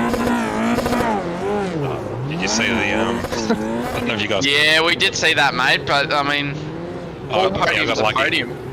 I got lucky. Well, what about the pit strategy first? Were you? I just Did mixed you it up. deliberately ignore it, or you just missed I did it. call? I did it on purpose. I just thought I'd do something different. Everyone was going in. Yep. Yeah, depended on a safety car, I suppose, of if it was going to work or not Well, work. it kept you in the hunt there because you were a bit further back at the start of that race, and you got such a clean run and a nice gap before your first pit stop. So it looked like it might have been a winner, buddy. But Matty's pretty quick, man, and he just ate it up in the middle laps there and took away all your advantage. That's it. And I was hoping to. He was stuck behind a couple of my teammates, and he was only a second ahead of me. Then was Bradley. Was in front of me, is there going to be a few discussions in the team that they could have maybe assisted a little bit more? No, I reckon they were listening fine. No, they were racing. They were racing. They weren't holding him up, but it was working in my favour. Then it was just everyone came out of the pit at the wrong time and in the draft, and see you later. Well, it almost worked, man, and as you said, you looped it there at the end, and that probably cost you any chance of battling for that podium. But P3 in race number 1 and P4 in race number 2, so you can't be too displeased with that. No, and P3 overall, happy with that. So that was good. Good night. All right, now, how's Darren's finger after the big wreck that he got involved in there at the start of that race number 2? Was he swearing? Did that one hurt? Sorry, I was just turning iRacing chat off. He's, I don't know, he's always complaining about stuff, so who knows. He said something about his splint at the end, I don't know. I didn't really listen to him. Well, you're concentrating on your own race, buddy, and you've walked away from the podium for the round tonight, so well done once again, and once again, we can get you to spruik all those marvellous sponsors you've got on the Kitten Racing Machine. It's a shout out to, again, to Kittens, to AML Technology, Driver 808, chuck TDK Civil into there as well, and shout out to Daniel Michael. Alright, Connor, do we want to go and drag both of those boys in to have a chat, or are we gonna... We'll just do one at a time. Alright, thanks for chatting to us, Adrian, and well done, buddy. See you later. Alright, Matthew Pignata brought you into the room, buddy. Great battling tonight, mate, but you just couldn't get him. You had a couple of digs at him. Yeah, it was a very close one. I think was right behind him, saw Matty Jones's rear wing for 60 minutes across the 2 races, so it was really tight battling. And that big dive he did into T1, mate, did you see that coming? Oh, I was expecting it because he had a look the lap before, and then I thought, I'm going to expect this dive. Saw him coming, but was able to get the switch back on him, which was good, and I knew I could. In coming laps, he was going to eventually get me. Yeah, well, he went deep the first time, but then he set it up a couple of laps later and didn't go anywhere near as deep that time. So I suppose, the writing was on the wall, but you're not going to make it easy for him, are you? No, exactly. I got him around the outside earlier in the race at turn 1, so I thought he had to get payback on me eventually. But I did see it coming, so I just thought we can at least try and catch the guys in front. So I opened up the steering a little bit, and let him go. Connor, I've been doing all of the chatting so far. Take a quick drink. I was going to say, mate, well done for being in P2, man, and it's good seeing you up there. We've always been seeing you just fight your way through the field, man, and it's awesome to watch that. But it's great to see you out front. Yeah, Sandown's one of my favourite tracks as well, both real life and on this game. So put in a bit of practice to get the speed out of the car. Just made one mistake in the final pit stop, which I think cost me a good chance of battling Matty Jones at the end. I did see a comment in there, so they say that you put some tyres on, did you? Yeah, didn't mean to. I was obviously planning to keep the tyres on, but changed the tyres, and that cost about 3 seconds on the pit stop, so it wasn't ideal. And it just didn't give you enough grip at the end? Didn't really make that difference, or is more that you had to get the tyres up to temp again, so you lost it there? Definitely on the first, just on the outlap, having, as soon as I came out of the pit, just sliding going into turn 1 and even turn 4, just trying to get the tyres up to temp, and then that's where I lost a bit of time. I thought I might have lost P2 as well in that race, so I got lucky. Yeah, well, at the end there, David Gallup was putting you under a bit of pressure as well. Yeah, exactly. It took 2 laps for the tyres to come up, and then I know I had a little bit of pace over Gallo, but it was just a matter of trying to get those tyres up to temp, which with 3 or 4 laps remaining after the pit stop, I knew it was going to be hard. Well, mate, you had a stellar drive tonight, mate. And who would you like to thank from all your sponsors, mate, and family, friends, and whoever, mate? Firstly, shout out to my dad, who it's his birthday today, so podium for him.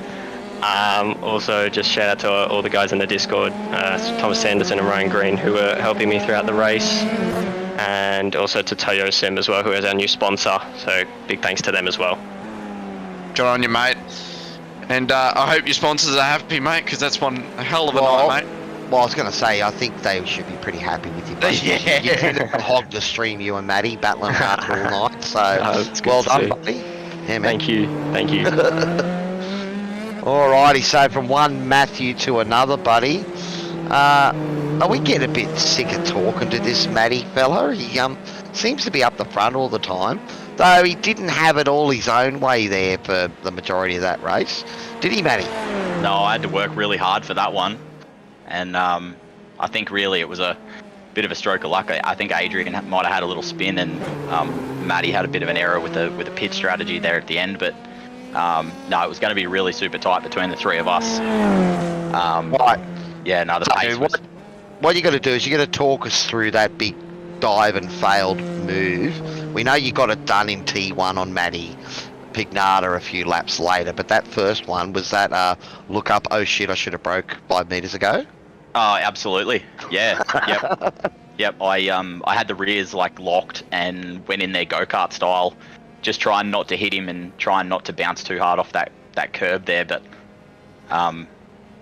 yeah, no, well done to Matty to have the awareness, to have the vision to not turn in there and see me coming from as far back as I was, because that was a bit maybe a bit overzealous.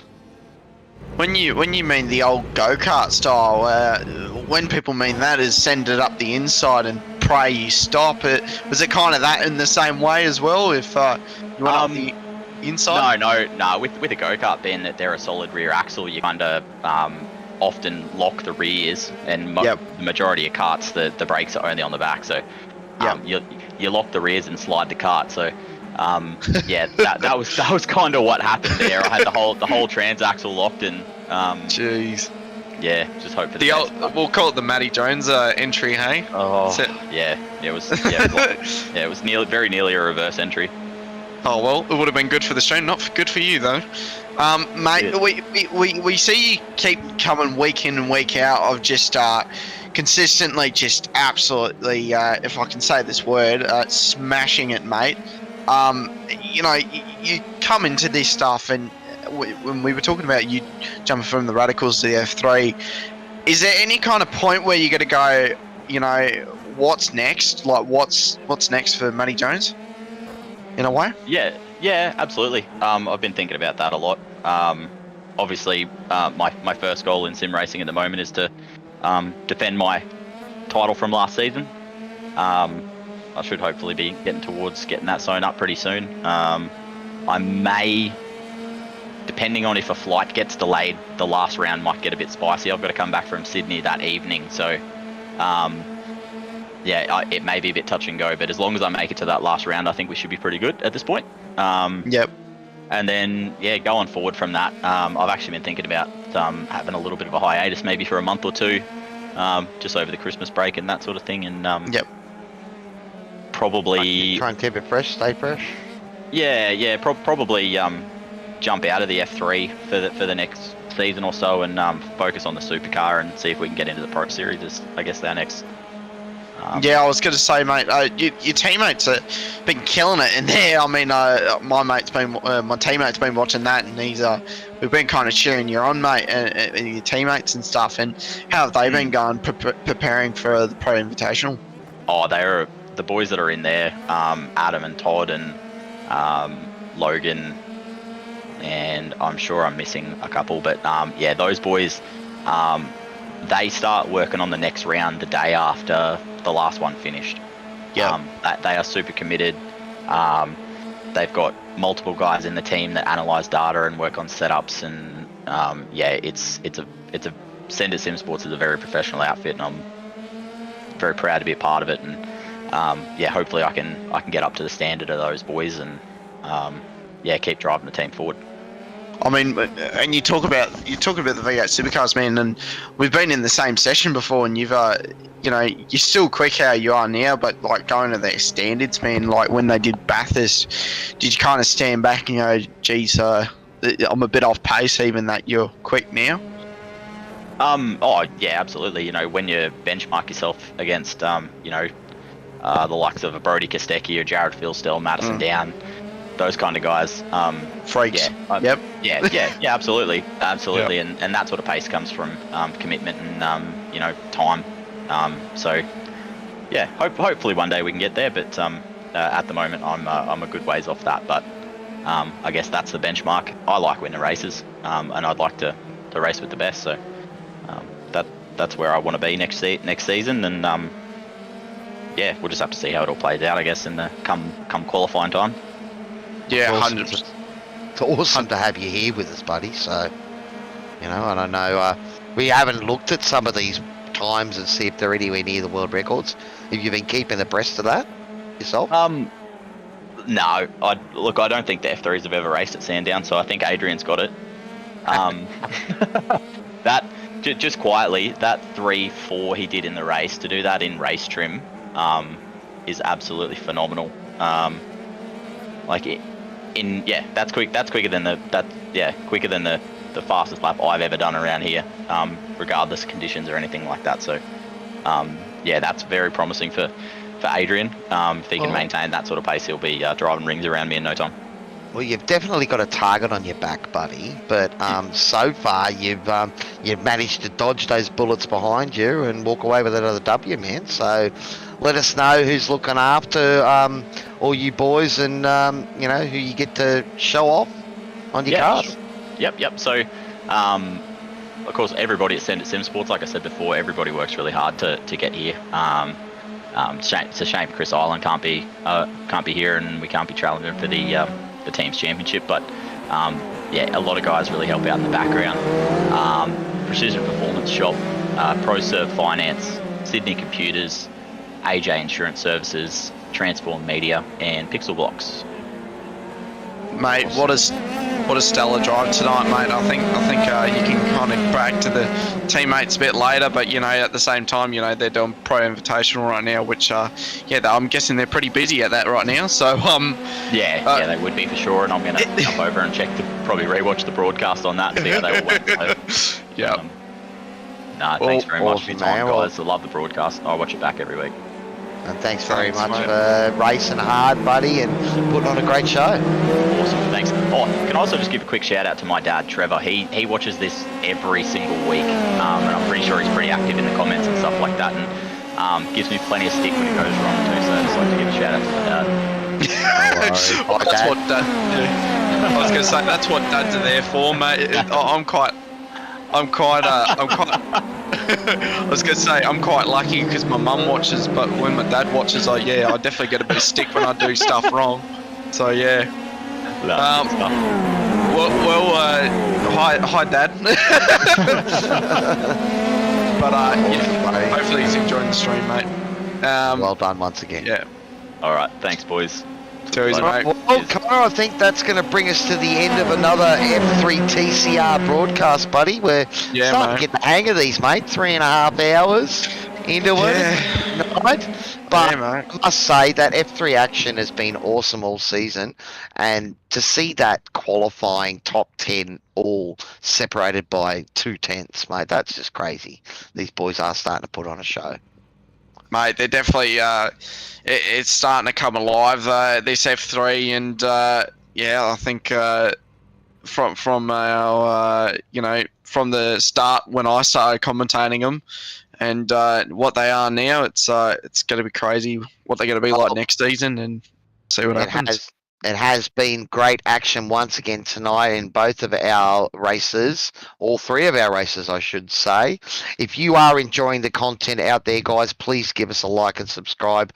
That will wrap up tonight's broadcast. Once again, thanks to all of our sponsors, DSL Welding Services, Warren and Brown Technologies or Tools, Toyo Sim, Racecraft, Promo Department, and Melville Equipment Call, Dragon RC. We love having you guys with us, and we can't do it without you. We look forward to seeing you all next week as we go into round out. Only 2 rounds remaining of our racing. We still have the Porsches, the GT3s, and the Supercars to go this week. But until then, it's good night from our broadcast team. Cowie here. Connor, say goodbye. And Toddy, thanks very much. Yeah, we'll see you next time, guys. Have a good one. Bye-bye.